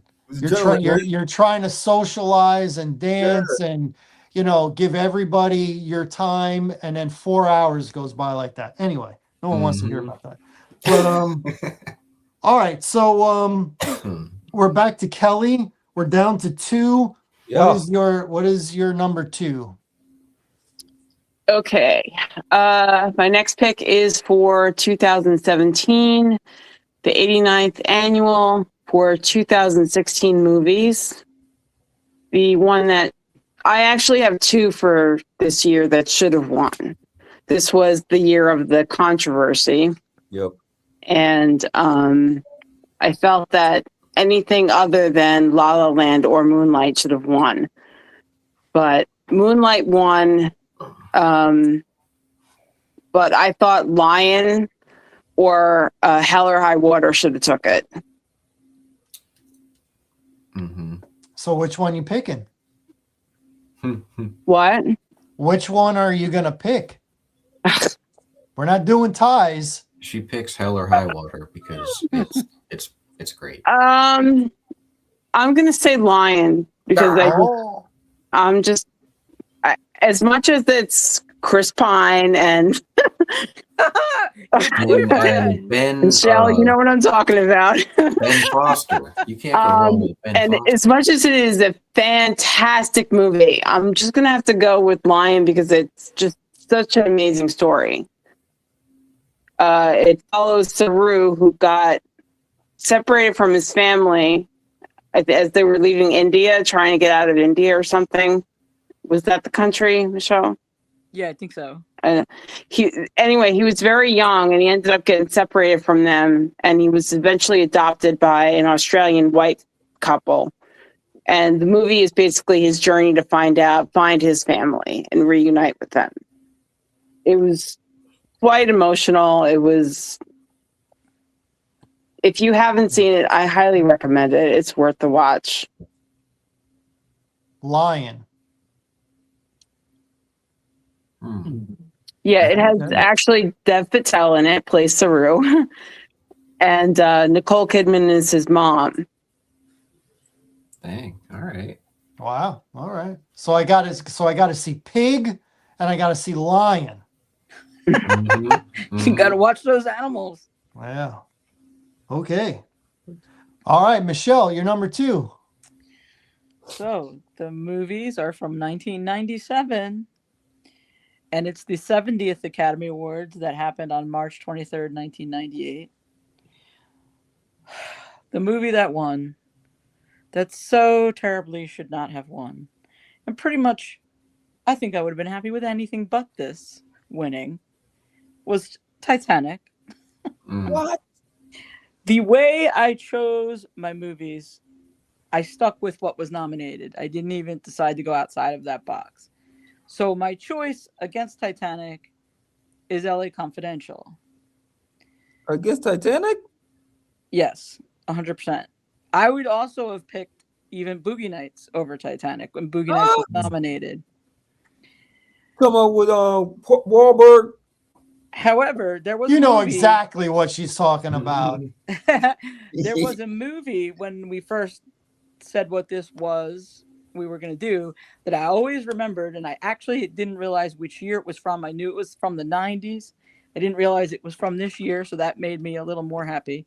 So this is the only movie that I'm mentioning that actually wasn't nominated, but it is such a good movie, and I always think about it as such a good film. It's called The Sweet Hereafter. And it is a little heartbreaking, but it's so well done. It's about a school bus that gets into an accident and 14 children die. Oh, well, that's Which is kind of funny for several reasons right now for me to be Oh, talking it's about. hilarious when the kids die from the school bus. So funny. It's just that it's a movie that has stuck with me from the day I saw it. And it, it is kind of a little bit of an independent, but it's also, probably why it didn't get nominated, because it was an independent, but it is fantastic. LA Confidential, though, that to me was very it harked back to the way they used to do movies in the 50s and the film noir and stuff like that. And I really there was so much about LA Confidential that was great. And Titanic has moments. It's well done. It's the best sinking ever. Everything else, not so much. And the thing is, I like my history movies. Don't give me a history movie that's not history. Don't give me a history movie that's BS like Titanic is, and all about a stupid ass love story. Yeah, that definitely wasn't the history of Titanic. No daggone blue jewel bottom of the sea. That was not what that was about. Mm-hmm. But that's a great movie, though. It's iconic. It still holds weight to this day. Well, I saw it more than once when it came out, but I still like not best picture wise, man. I saw LA Confidential more than once too. I probably saw Boogie Nights more than once when it came out too. Yeah, I did too. Those are all good movies, but I will stand by what I've said many times. What you say, bro? That character in Titanic, Yes, that Kate Winslet played and that Yes. old lady played, arguably the most evil character in cinema history. who, the mom? Pure evil. Evil. All the terrible things she did in that movie and how they tried to make her out to be like she's Yeah, she was dude, rough. she did a lot of Yeah, she terrible did. stuff. Yeah, she Does did. her a lot. husband even know what her and Leo did in that car? It was her fiance, and he's better All looking than Leo. Well, Billy Zane Yeah, deserved man. better. He deserved Yeah, better. man. You're right, Yeah. man. You know, They had do a all whole that fling, to find that gem, and she just tosses Yeah. it. the whole Just fling on tossed the it. daggone. And there was enough room on that raft for Leo. It was, There was man. enough room for him. Selfish. Selfish. Tag on it. Makes me angry. I like the LA Confidential. No. I tried getting Mary to watch it, and after about 10 minutes, I got the big. I'm like, ain't gonna make it through this one. Now this, Nope. LA Confidential's worth it though. You have to understand my wife. If it doesn't hit the ground running, she's out. She's out. I've tried showing many a good movies to her, but if there's like a slow, if there's a build up, nope. Sorry, not sorry, not gonna do it. So I like what I like. She likes what she likes. That's America. Larry. this one is controversial, man. And I got caught up in it because that year it was up for like a lot of nominations, and I was like, I wonder what this movie's about, since they said it's up for movie of the year and things of that nature. It didn't win this year. The movie that actually won it, and it's from 2006, was Crash. Crash won, and Crash is a good movie. There's a lot of storylines going on. It was a really great movie. I'm not even doubting the validity of that winning that year, but artistically, the storyline, what it stood for. Once you got past a certain part of the movie, it was actually a good movie. And it was Brokeback Mountain, man. Shout out to Heath Ledger, man. Rest in peace, Heath Ledger, man. Him and Toby. Was it Toby? No, with Jake Gyllenhaal. They did a great job, man. And why it was such a good movie. Once again, you breaking stereotypes. Cowboys are one of the toughest, hardest. If you want to say a man, a cowboy's a man, right? So 2 gay cowboys, that don't happen, no. And it was like a love story, but it was deep because it was like once you got caught in the movie, it was like, man, that's crazy. Like bro, I know. I can't. It's like one movie I can't even talk about because you said you watched Brokeback Mountain. It's a good movie. It was shot artistically shot. You know what I'm saying? Like that. Henceforth, why it should have been top of the line movie, because it's so controversial that if you you watched it, they look at you crazy. Well, if that movie came out in 2025 or 2026, it would have been #1 in every single category. 2 gay guys. Yeah, oh my goodness, But at that time, I it was don't still know like if I a agree with little that bit right now. more but- on the controversial side. It was like, is it a great movie? Sure, but can we put this as the best and offend a whole bunch of people, basically? Because once again, you got to question the Academy, man, because some of these movies they pick, some of them we have agreed was great movies, no question about it. Some of them I'm curious about, what was you thinking when you nominated this movie? Like, Well, the Well, Academy is and there's not some things that they necessarily do. meant to pick the best film. I feel like they're more pandering to what they feel should get best film, not like sit down, watch them all, compare them, take notes, get a discussion together, and go, That's what they're this is supposed best to for do this or because that. they're sent screeners and everything so that they can actually do that. But whether they're doing that is a whole nother thing. Sure, And then I always feel like the movie that not always, but a lot of the time, the movie that wins, I'm always like, what? Yep. Really? Over but the other? they Yeah, also right. do, a lot of stupid stuff like apparently you have to nominate yourself. Like you have to put out there that you want your thing to get nominated. Wow. So So like somebody else can't nominate you, which I think is weird. And then on top of that, people do things like, especially in like, like Variety and what is it, Hollywood Reporter, those kinds of things. They put out all those ads. So if you're a big film with big money, you can do that. Like you were talking about with Weinstein. You can buy it if you really wanted to in that sense. And then it's the same thing if people start talking amongst them, talking, well, like, hey, maybe if you're an actual Academy voter, they might be talking people into voting for what they want. There's always those weird things, but it is supposed to be what is actually the best. yeah. That's why I'm always like, well, the best movie isn't necessarily something you heard of, or the one that made the most money, or the one that was most popular, but people seem to not necessarily always do that. And there's a lot of years I can tell you what's going to win before it happens, and it pisses me off because it's just winning for like usually wrong reasons. Yep. We talked about that. Like you Yeah. missed the year before. Oh, you got it this year. Yeah. Yep. Well, that, and or like, something is well done, to not say that it's not well done, but because maybe it's, slightly different, or like, when Kelly was talking about Moonlight, I think the unfortunate thing with that year was they had just had that whole Oscar so white thing happen, so it didn't matter. That's what was going to get it. What's funny, well, I can tell you that in a minute, but so they have to stop doing stuff like that and catering to things. I guarantee you right now, that's why Sinners is going to win everything this year. You think so? Yep. It's for absolutely going to win sure. everything. Oh my god. Not because of Oscar's so white, but because of like they decided that movie is a little like, oh, let's take the trajectory of that, and they like, like they like Michael B. Jordan, and they like, Right.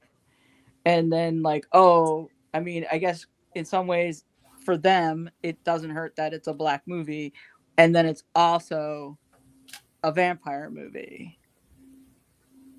So you put those things together. Oh, whoa, that's never won before. I was leaning towards Hamnet because of the artistic part of it. I have not seen Hamnet yet, so I can't say. However, I mean, I would be impressed if it's one of those things that's really good and then it kind of comes out of nowhere and beats it. You know what I mean? It's good in its own way. Michelle, it's not like one of them. It's an art. It's when I say it's like an artistic movie and it sells. Like, don't get me wrong, I like Sinners a lot. I like Sinners a lot too. For a vampire movie, I like the way they did it because it was different. And people who don't like stuff like that will like Sinners. Yeah. But I also have a problem with the stuff this year, not to go on this tangent, but nothing I have seen to me that's nominated this year even deserves the nomination, let alone Best Picture. Yeah. I agree with you on that. That one right there. It's not like I told Gil, man. It's not a good year. I said my movie would have been Predator Badlands, but we know that wasn't going to make it. That was a great movie, though. A great movie, wasn't it, Gil? Oh yeah. Oh yeah. It may not be for everybody, but it sure was for me. Oh yes. All right. Who's next? Is it me? Gil. All right, mine will be quick because it was already mentioned.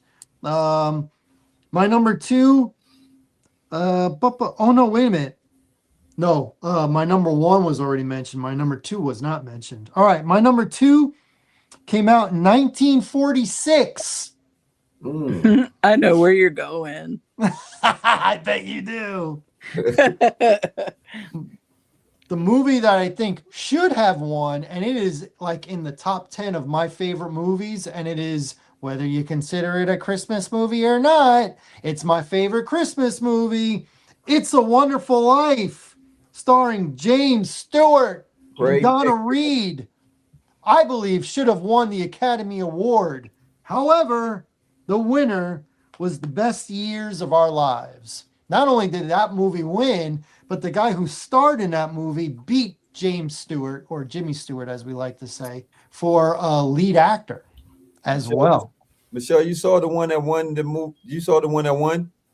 Best Years of Our Lives. I saw it a long time ago. Like I was probably still a teenager. But I think it's, if I remember correctly, it's like when they come home after the war, something like that. It's categorized as a war movie kind of Yeah, setting. I was gonna say it's either a war movie or like about when they came home from the war, which makes sense too. But So it shouldn't have outbeat, or shouldn't have beat It's Wonderful Life, because It's Wonderful Life play every year. I haven't. It's a Wonderful Life it never got any of its love until it was probably a good 20, 25 years old. So there's a lot of movies like that when they first came out, they don't get the build up, or they don't get the reviews that 20 years later, and then maybe even more than that, it's like, oh yeah, everybody loves this movie, and they're like, how did it not win the Academy Award? You got to think like back then, what was advertised, what was pushed when it came out, things like that. Like when we were talking about Schindler's List, it came out right after Forrest Gump, and Tom Hanks was white hot at that time. He had just won the Academy Award a year before for Philadelphia. So he was, he was the guy. And then Shawshank, I remember the trailer for Shawshank. It didn't do anything for me. I had no interest in seeing that in the movies at all. I thought it was going to be like some kind of religious experience in prison. I wanted no part of that.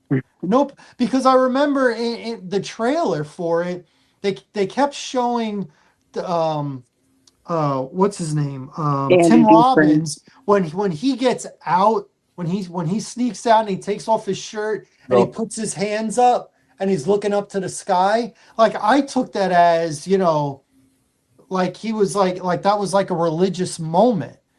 So I'm like, man, I don't want to see this. This isn't appealing to me. Eventually I got around to seeing it, and don't judge a book by its cover, I guess. But yeah, so It's a Wonderful Life now, it seems like, how could that not have won? Yeah. But, we weren't around in 1946, 1947, so we don't know how these movies were advertised. And, I don't know. I mean, that's the only thing I could think of, because I think if you just saw them now and they were advertised now, I don't see how It's a Wonderful Life wouldn't win, in my opinion. All right. Matt, you're the last one for the number twos. Oh, number two. My number two, I believe, was not nominated, but is still considered a snub. And it's Sorry to Bother You. That movie for 2018, and I struggle with this guy's name. Yeah. Lakeith Stanfield. I can never remember that. But that dude has been blowing up recently. And so has anybody seen this? Sorry to Bother You? I don't think so. No, but I've heard of it. So yeah, I feel like I have too. It's a comedy, and it's kind of a comedy psychological thriller, if that makes sense. But it's just so wonderfully done, and it's hilarious if you look at it from like a non-objective point of view and enjoy it for what it is, because it's basically poking fun at cultures and what people see as far as, you know, races and like what that person should be doing and that person's doing and what that person's doing. And it takes all of those like kind of concrete subconscious things that everybody has and they put it right in your face. And it's a neat way that they did that. Um, Honestly, what did win that year for Best Picture was The Shape of Water. Shape Water. And that phenomenal movie, Yeah. Guillermo del Toro. Long, slow, It's worth it. I It's tried, man. It I was couldn't. it was good. I mean, I went to the theaters, so I was locked in. I saw Shape of Water at the movies. But I just feel like Sorry to Bother You, for some reason, I don't understand how it flew under the radar like it did. Because it's a gem, man. It's so artfully done. It's quick. It's like a fast pace. You don't feel like you're sitting there forever. It's Wes Anderson-esque. It's not everything perfectly in the frame, but the movie progresses quickly, and it's funny. You gotta watch. I don't want to say anything to like really ruin the film, but it is definitely up there with some of the better movies. Just the way it's written, it's very, very clever.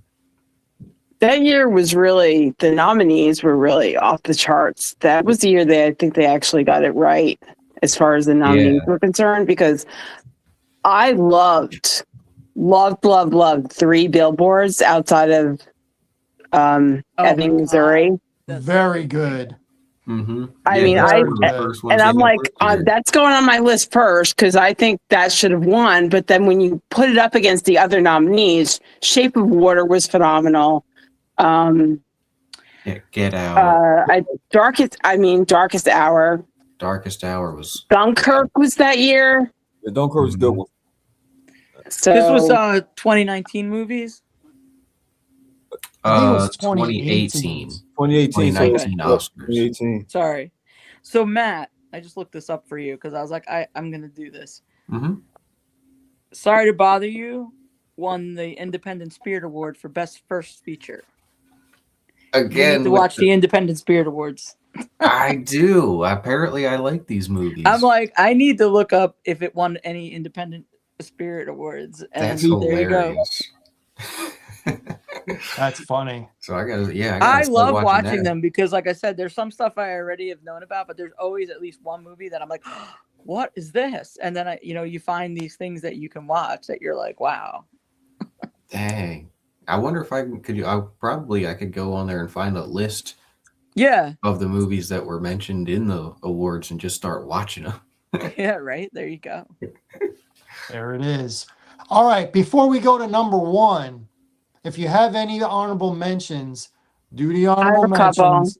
Okay, do the honorable mentions and then go straight to your number one. So Kelly, your honorable mentions and then your number one. Okay, I have 3 honorable mentions. I'm going to start with the 12th annual in 1940 for the 1939 movies. I know what you're going with. I know it's coming. My should have is Wizard of Oz. What did win was Gone with the Wind. Oh, yeah, Gone was a good movie. I mean, they're both good. They're both classics. Yeah. I know they're both phenomenal, but I mean, Wizard of Oz is just it's a personal experience for me. I agree. And it actually, I think it was like panned for like not being creative enough, which just seems ridiculous. Definitely is. But and also like Citizen Kane, it was groundbreaking. That's like the first color. Yup. And from black and white to color. The special effects. Yeah. But much like It's a Wonderful Life, it didn't really fare well when it first came out. It wasn't until like they did a reissue 10 years later that everybody started freaking out over it. Well, I know one of the hiccups because I've heard this multiple times. And you guys probably know it too. The one who played Dorothy. What's her name? Judy Garland. Judy Garland. Sorry. That was not who they originally wanted to play that part. That was not who they wanted. They wanted Shirley Temple. And I guess it got out. So I think people were disappointed in the fact that Shirley Temple was not the star of that movie initially. Yeah, Shirley knowing Temple what I can't know sing as now, well. no. I mean, maybe if I had, been there beforehand and expected something else, I would feel differently. But there's no one else made for this role. Mm-hmm. Look at how she sang. I mean, can you picture someone else singing, Somewhere Over the Rainbow other than Judy Garland? No. Okay.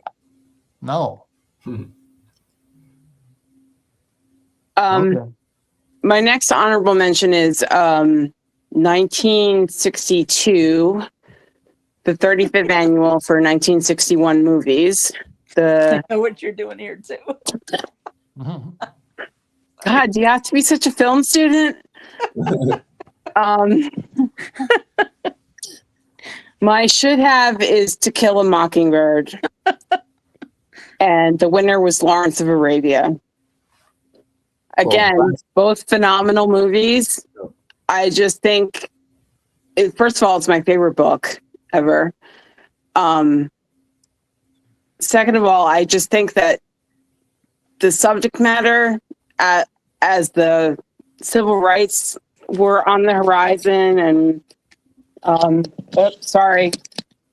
all that stuff, it was so well done, and Gregory Peck is just impeccable in that role as Atticus Finch. And a very young, who is it? Who plays Boo Radley again? He just died. Robert Duvall.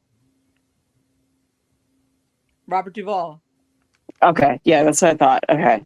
He just died. Yeah,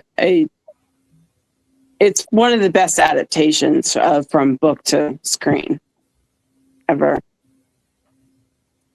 And my third honorable mention is not really an honorable mention, just something I just want to notate, because I do think the one that won should have won. I just had a certain, the runner-up just had an effect on me that I just can't shake.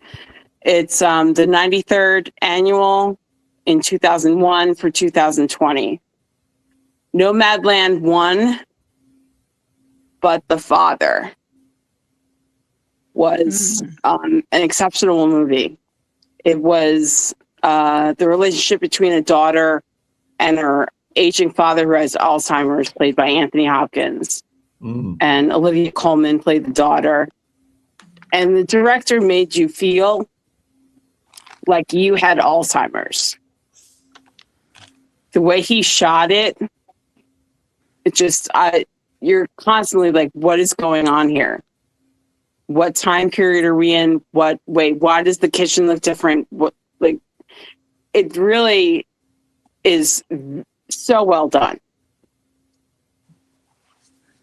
I'm gonna have to watch that. I haven't seen that one. And I love Anthony Hopkins. So does then Michelle. You need to watch The Elephant Man. I've seen The Elephant Man once upon a time. It's been a long time, but yeah, I love Anthony Hopkins. I would say all the movies I've seen with him as the star or any part of it. Did you watch Magic? I did see Magic. Yeah, Oh with my the God, ventriloquist movie.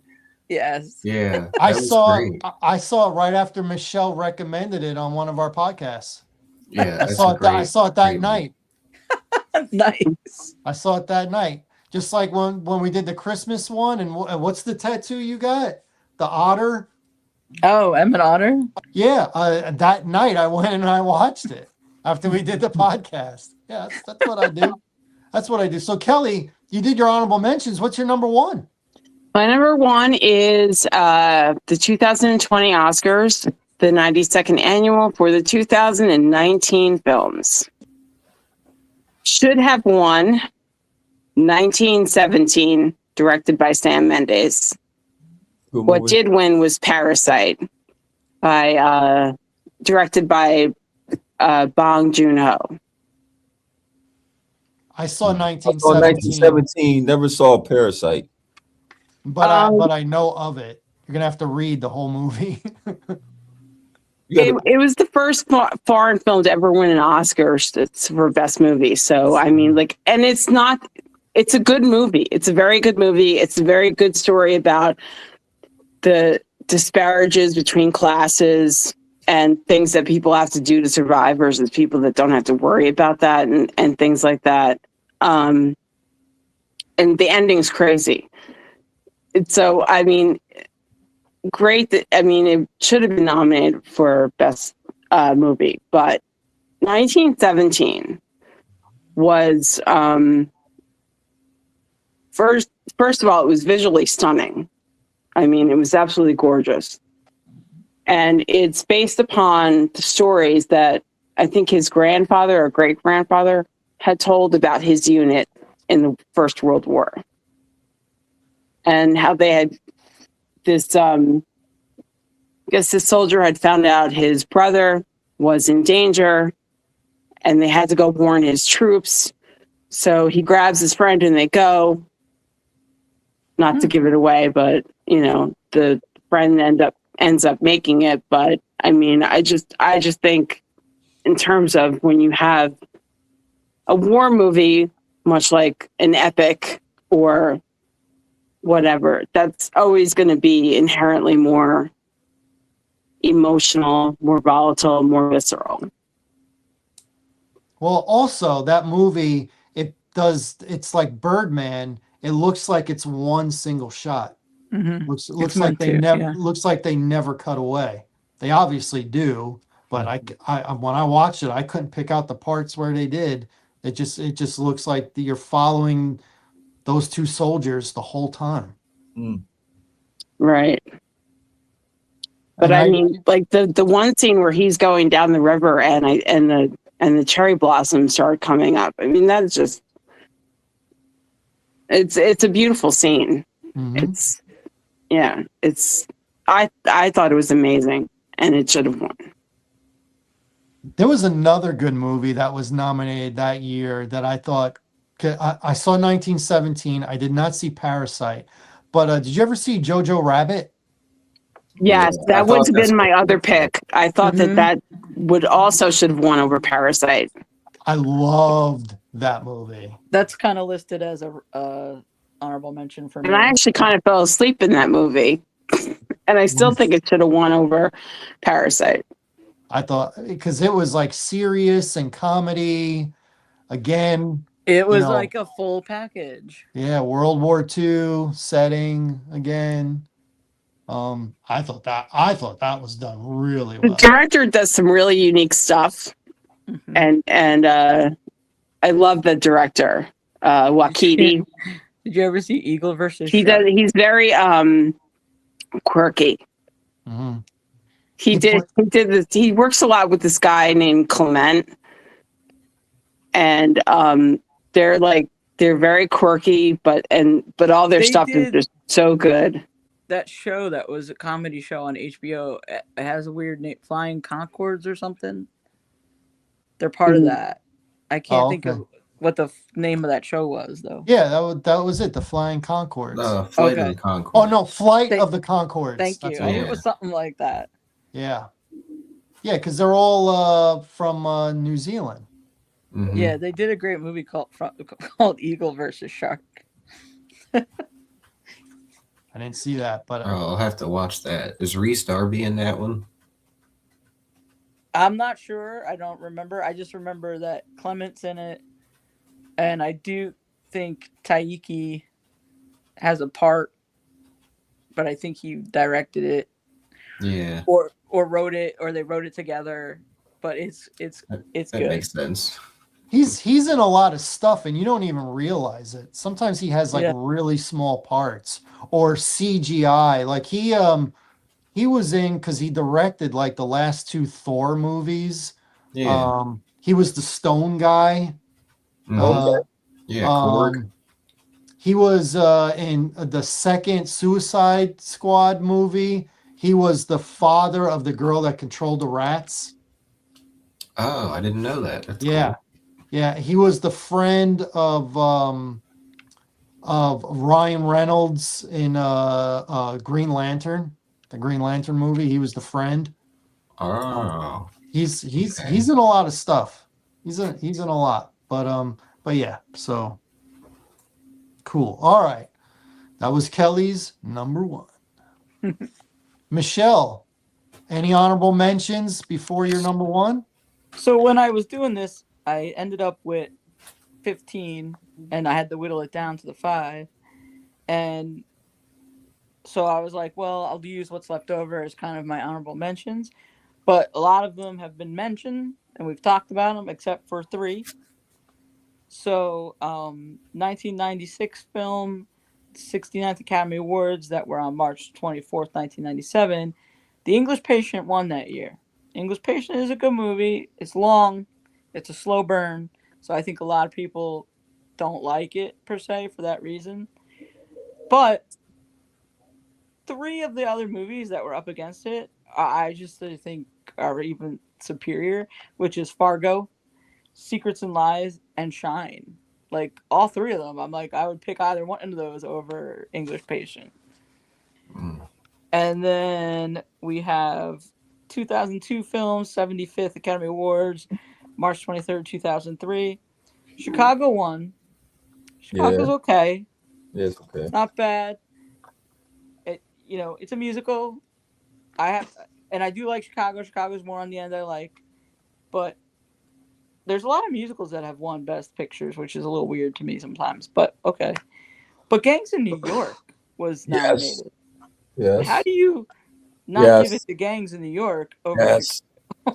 That's a great movie, man. Yeah. That's a classic. And it's better than Chicago. Oh yeah. Like I'm just like, what? That's a gangster movie too, Matt. Oh yes, I saw love Gangs that in New movie. York.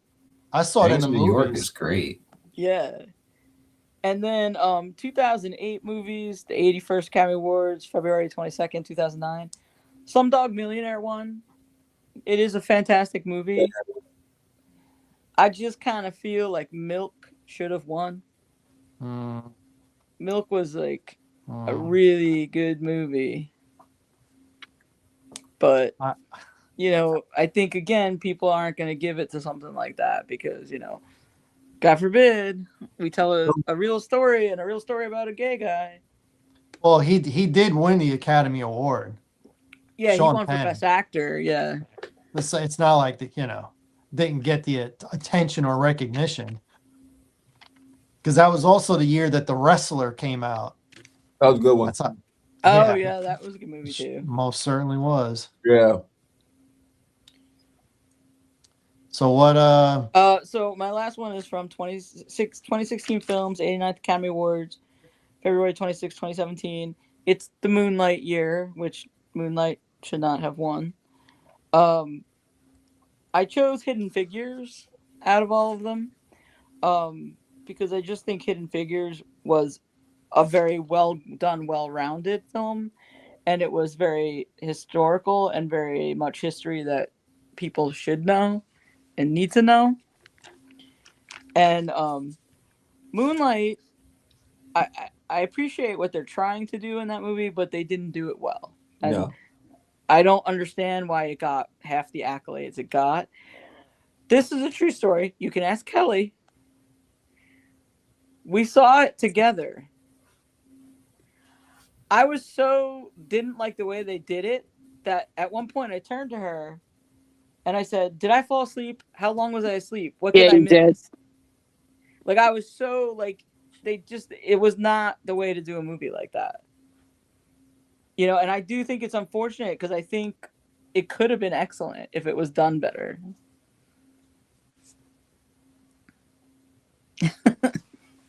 But I mean, I really thought I missed half of the movie. Like it was confusing. Like I don't know. I've fallen asleep in the movies that were considered to be like so great, and I'm like, I missed it. Sorry. So I got some myself. I fell asleep during The Revenant. I fell asleep during the latest Batman movie that Matt likes so much. I fell asleep on all that water, so Gil, dark, and all that water. I'm It's like, so wet. I Such fell, a wet film. I fell asleep on the Avengers movie, man. Don't be mad at me, man. The second one, man, it was so long that I was so tired. And I like Age of Ultron. You fell asleep on? No, I fell asleep that's the on second the one. last one. The one, not the Infinity War, but the last one, when Iron Man died. Endgame. Yeah, Endgame. Fell asleep in the movies on it, man. Hmm. It was a great movie too. I just kept waking up and seeing things, and I don't know what happened. I was just tired, and everybody with the town was got mad at me. So, oh, you was supposed to. As long as I paid for you, don't matter. You saw the movie. It's not you going to sleep. Well, I'm tired and running around a lot. So Michelle, what was your number one? Well, again, I had done it in chronological, so it was the 2016 Hidden Figures. Oh, okay. Yeah. All right. Well, mine's is super short and it's to the point, and I don't have no honorable mentions because I thought the rest of the movies actually held their weight. So my last movie, which y'all mentioned, I just went a different route, was 2018. And as we know, what's called one that year, Shape of Water one. I'm still trying to get into it. It's one of them things I gotta really sit down and really, really watch, which I don't like. But okay, I'm gonna really, really watch it and try to get through it. It's a lot going on, man. It's a lot going on. A lot. I actually thought Get Out should have won that year because I did not expect Get Out to be the movie that it was. Like I really didn't. And when I saw that at the movies, and they did a good job, man. Like it was a good movie. Get Out came out that year. I didn't realize. Yes, it came out that year. I thought it came out earlier, but okay. No, it was that year. It came out that year. Shape of Water, sure did. Look at the facts. You got the Google. I'll believe you. Oh my God, I'm just saying. I didn't know that. Yeah, Get Out. I thought Get Out should have won that year, man. Once again, I'm judging it off the fact that I got into Get Out. It wasn't no slow burner, so it was easy to follow. Shape of Water, I got to really get into it. I attempted to watch it, and maybe I was tired, bro. I fell asleep. I'm gonna watch it because I can watch it, so I'm gonna watch it. And I'm gonna get through it, and I'm gonna tell you my honest opinion if it should have won the movie of the year. I'm gonna say Get Out right now, but I'm gonna try to get through it. And if I change my mind, I'll let the world know. Chat, I'll let you know if I'm wrong. But for now, Get Out. I liked Get Out better than The Shape of Water. Yeah, I know Matt really liked it, but Matt liked another movie more than The Shape of Water that year, so I don't feel so bad. But the thing about it, the Shape of Water, I didn't like that creature eating. Did he eat a cat in that movie? Yeah, I didn't like that. I didn't like that. I didn't like that. You don't like Alf, do you? I had a poster of Alf over my bed. I won it at a carnival. Alf and a Porsche. And I had both of them over my bed back in 1989. Fact. Hitting Alf you with and fact. a Porsche. That's funny. Because I want them back to back. And I remember I put a quarter on number 9 and I won the Porsche first. And then 2 picks later, I put a quarter on number 7 and I won the Alf poster. And I'm like, it was like a walk-off home run. I took both of them and walked home. Sure did. I was so excited that my mouth was watering. I remember that sensation. That's awesome. Because I didn't know which one to pick, and I chose the Porsche. And then 2 plays later, I won the Alf poster. I got them both. Yeah, I loved Alf. I loved Alf. Ha! You kill me. You kill me. Yes. All right. So, before I get to my number 1, 5 honorable mentions, and I believe all but two were mentioned already during this podcast. No particular order. The Color Purple, Awakenings back in 1990, same year that Goodfellas and that Dances with Wolves. Pulp Fiction in 1994. Forrest Gump won, obviously. Life is Beautiful, 1998. And Fargo, which was mentioned 1996. I think Fargo is amazing. I love Fargo. William H. Macy, Steve Buscemi. Fantastic. No Real Drama on my number one. It was mentioned before. We've talked about it numerous times. 1994, Shawshank Redemption. The winner was Forrest Gump. I think Shawshank Redemption. I saw Rocky first, so I'm going to say Rocky's my favorite movie. Rocky. But it won the Academy Award. Shawshank, I think, is the best movie. In totality. It's long and you needed every second. I think the writing, the acting was phenomenal. And the ending, I still get moist when I see the ending. I still to this day, I'm like, I know it's going to happen. I'm going to fight it. And I don't. And when they're on the beach and they see each other, and then it's that pull away shot as they're approaching each other. And they're getting further and further away from the camera. It's hard to breathe. It gets me that much. Because you always hear about sisterhood, right? And I'm not mocking it. But when you see brotherhood, when you see race, doesn't matter. When you see two guys that shared something deep, and they went the mile, more than a mile, to get to where they are, and then the other guy says, I'm going to take a chance and I'm going to meet you there. I don't know if you're there, but I'm going to meet you there. And he's there, and he sees him on his boat. Oh my goodness. Perfect. But by the way, perfect. Never saw this movie, you would think that they was in love with each other, but they're not in love with each other. Those are that's brotherhood. That's ultimate brotherhood. buddy movie. Yeah. Oh my gosh. It's real brotherhood, man. Like, it's rare to find a real brother, man, and they was really brothers, you know. Yeah, and that was dope. That last scene with Morgan Freeman, and he's like, I'm going for it. Yep, violate probation, man. Violate parole. Yep. And he carves. Red was here too. You know, where the guy committed suicide. I always have to leave the room with Tommy and with Brooks. Like, I can't stay in the room when those two events occur. Oh yeah. Yeah. Yeah, especially Tommy. Yeah, just give me that chance. Yeah, the warden, right? When he got him shot. Mm-hmm. Yeah, that was foul, man. I couldn't figure out Clancy Brown in that movie. Was he good or was he bad? Sometimes he did good things. Sometimes he was bad. You talking about the warden? No, not the warden. The number one. The number deputy. One guard. Nah, man, that dude was a piece of crap, man. This is a piece of crap, bro.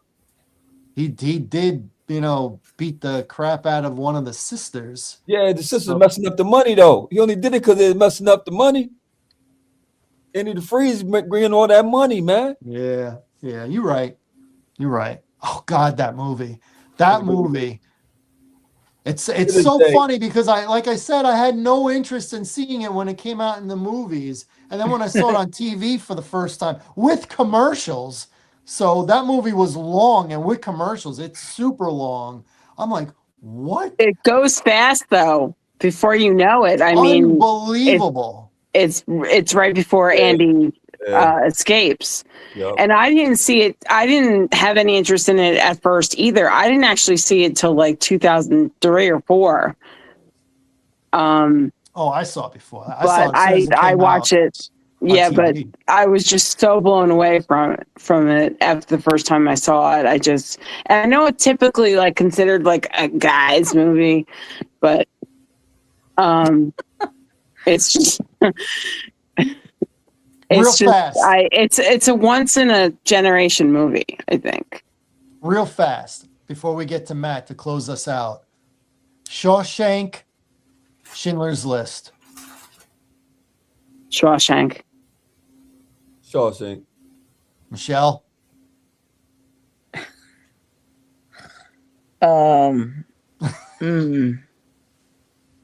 That's a little tough. Yeah. You think? I mean, I like if I was gonna watch it over and over, maybe Shawshank. I mean, I've seen Schindler's List more than at least 2 or 3 times, but like that's really effective, man. Like I especially was a senior in high school when I saw that with my friend Craig, who was at my birthday party last year, and my other friend Frank. And at the end of the movie, Frank just got up and left. He just left. He got up. He was sobbing, sitting next to me. He just got up and left. yeah. I mean, Didn't see him until the next time in school or whatever, because I was a senior in high school when that came out. He just left. I don't blame them. And then like they do Oh. that like where it's all black and white, and then you get the red. Yeah, It's her coat. Yeah, it's Mhm. just ugh. Yeah. Some things are just beyond words. Yeah, So good. And then that year on a class trip, we went to the Holocaust Museum. It just opened that year in Washington, D.C. That year, after that's a good couple months experience, after that too. movie came out. Yeah. Anyway, all right, Matt, close us out. Honorable mentions, if you got any, and then your number one. Honorable mentions, not really in any particular order, just rapid fire. So we have Rocket Man, the Elton John biopic, Mhm. Midsommar, or Mhm. I Midsommar, saw that. Us, the Jordan Peele Saw that. movie, Uncut Gems, Saw that. Adam Sandler film, The Irishman, Yeah. which Mm. good movie. Long. Very, very, very long, but so good. So good. That was good. Ford versus Ferrari I like that one too. and Marriage Story, which I think that was a Netflix or something. It came out on, I feel like that was the streaming service one, but that's got Is that Scarlett Johansson? yeah, Scarlett I saw- Johansson and Adam Driver. Adam Driver. Yeah, Kylo Ren. Yep. What's funny about that movie? What's it called? A Marriage Story. Marriage Story. Yeah. Marriage Story, and all it is about divorce. Yeah. Yeah. My number one. It's a master class in acting, though. Mm-hmm. Oh my God, yeah. I You can't watch 10 seconds of that movie without an impact. It's insane. I wanted to wring Laura Dern's neck. I just wanted to squeeze and not let go. She made me so angry. Man. I just watched Father, Mother, Brother, Sister, whatever that title is. Mm-hmm. Adam Driver's in it. It's the new Jim Jarmusch movie. It just reminded me because it's a really good one of those too. It's a vignette of each thing, like father, mother, brother, sister, and it's very like a head movie. It's good, a lot of good acting. Tom Waits was in it. That was a nice plus for me. But it just reminded me because when it was Adam Driver and He's a good actor. yeah, He's been in a few things that I'm like, oh, all right. Here we go. Here we go. He was in an indie film with Daniel Radcliffe, like kind of before the Star Wars stuff, and I can't remember what that was. It'll never come to me now, but I saw I'll look him it like up. I saw him way back, and then all of a sudden he was Kylo Ren. I was like, "Whoa, this guy! That's cool." I remember watching him on Girls on Yeah. HBO. I think that's I kind never of saw what that. made him popular or whatever, or he broke out in. Mm-hmm. I had a few seasons, that show. All right. And Number one. Number one, biggest snub of them all, The Lighthouse. That's Willem Dafoe. Yeah. Willem Dafoe, Robert Pattinson. Parasite won that year. I thought it was good. I didn't think it was Best Picture good, but it was good. The Lighthouse was right up my alley with everything, though, and it's just a very personal. The way it was shot, it being black and white, the humor that I don't think most people would think was funny, but I did. I mean, for a dramatic presentation of two men abandoned in a lighthouse for months at a time, I was rolling the whole movie. Like, it just the way the lines are delivered, the shock of horror over small things, and the way they're losing their minds. Mm-hmm. I thought it was phenomenal, and it's one of those movies it doesn't need 100 locations and big sets and everything to be a great movie. I had a blast with The Lighthouse, and it was, 10 out of 10, check. I had a blast watching that movie. I think Willem Dafoe is one of those actors. I've got to think really hard to picture him in a movie or a part in a movie that I didn't like. I think he's good in everything. He is. He's a every, chameleon. and he's been in a lot of stuff. Boondock Saints. He The was just in Spider-Man that. movies. Wasn't he in the Grand Budapest Hotel? Yes. Play the biker with all the rings. Yes, he was also in Nosferatu. Both of them. Mm-hmm. Yep. I mean, I think he's good in everything. Platoon. Mm-hmm. Wasn't he in one of the ones? Was it last year that was nominated for Best Picture that Emma Stone was in, or the year before? Like 2 years ago. Yeah, the one that Emma Stone won. Yeah. Was it Pretty Thing? Not Pretty Things. What was it called? I know what you mean. Yeah. Yeah. Where as the movie goes, she kind of matures more in her head. What was it? I think it was Pretty Things. Was it Poor Things? Poor Things. Poor Things. Yeah. Yep. That was good. Yeah, that was real good. She was good, and he was in it. Good. Yeah, I mean, Willem Dafoe's good in the first John Wick movie. Mm-hmm. Yeah. I haven't seen that. And there's a Green Goblin. The Green Goblin. The Green Goblin. Yeah. Yeah. I mean, he's got that voice. He's got it all. He's To Live and Die in L.A. Yeah. It was great. He's in the Florida Project. Oh my gosh, so good. What was the movie he did with Diane Lane? Where he had the pompadour haircut and the leather jacket. I can picture him. It's like in the mid '80s. I can picture him with the hair. I can't remember her name, but anyway, I think he's one of the most underrated actors because he's great. He's great in everything. He is, for sure. Great in everything. All right. Anything else anybody wants to mention? Sometimes you hear a movie that piques your interest and you're like, oh, I need to check that out. Like Larry would say. Kelly, have you actually seen Fargo? You're asking Kelly? Yeah. Kelly, did you see Fargo? I don't think I saw it in its entirety. Because I'm thinking you would really like that, like, because like how much you like Grand Budapest and that. Type I of know stuff. I saw like pieces of it. I know it's kind of like a black it's a Cohen movie, right? Yeah. Yes. Yeah.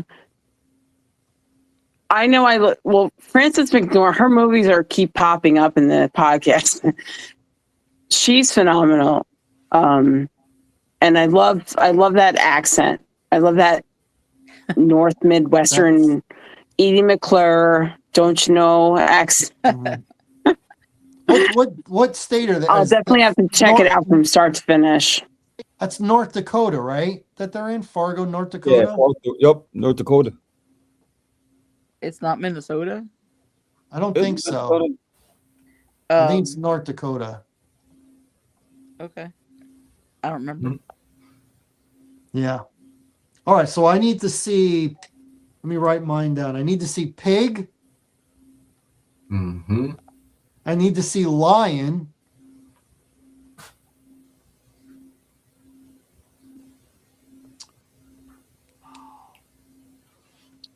I feel like I'm missing one. What somebody mentioned earlier.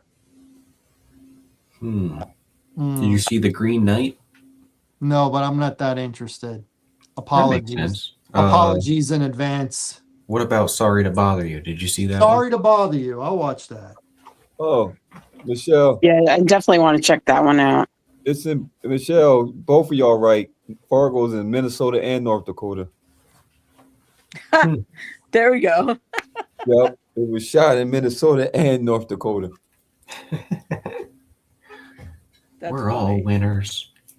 We're all winners here. Everybody get their participation trophy. Go get it. Go get it. I appreciate everybody coming on too, man. I'm gonna suffer tomorrow, Gil. Know that, but it's okay. We only do these special ones like 3 or 4 times. Yeah, it just happened to be the time I'm fasting, so yeah, it's gonna be a rough one tomorrow. You'll do it. I'll send you positive text messages. You're gonna need it. I feel sorry. You the man. I feel sorry people getting their blood taken tomorrow, man. Always been my hero. Things like that.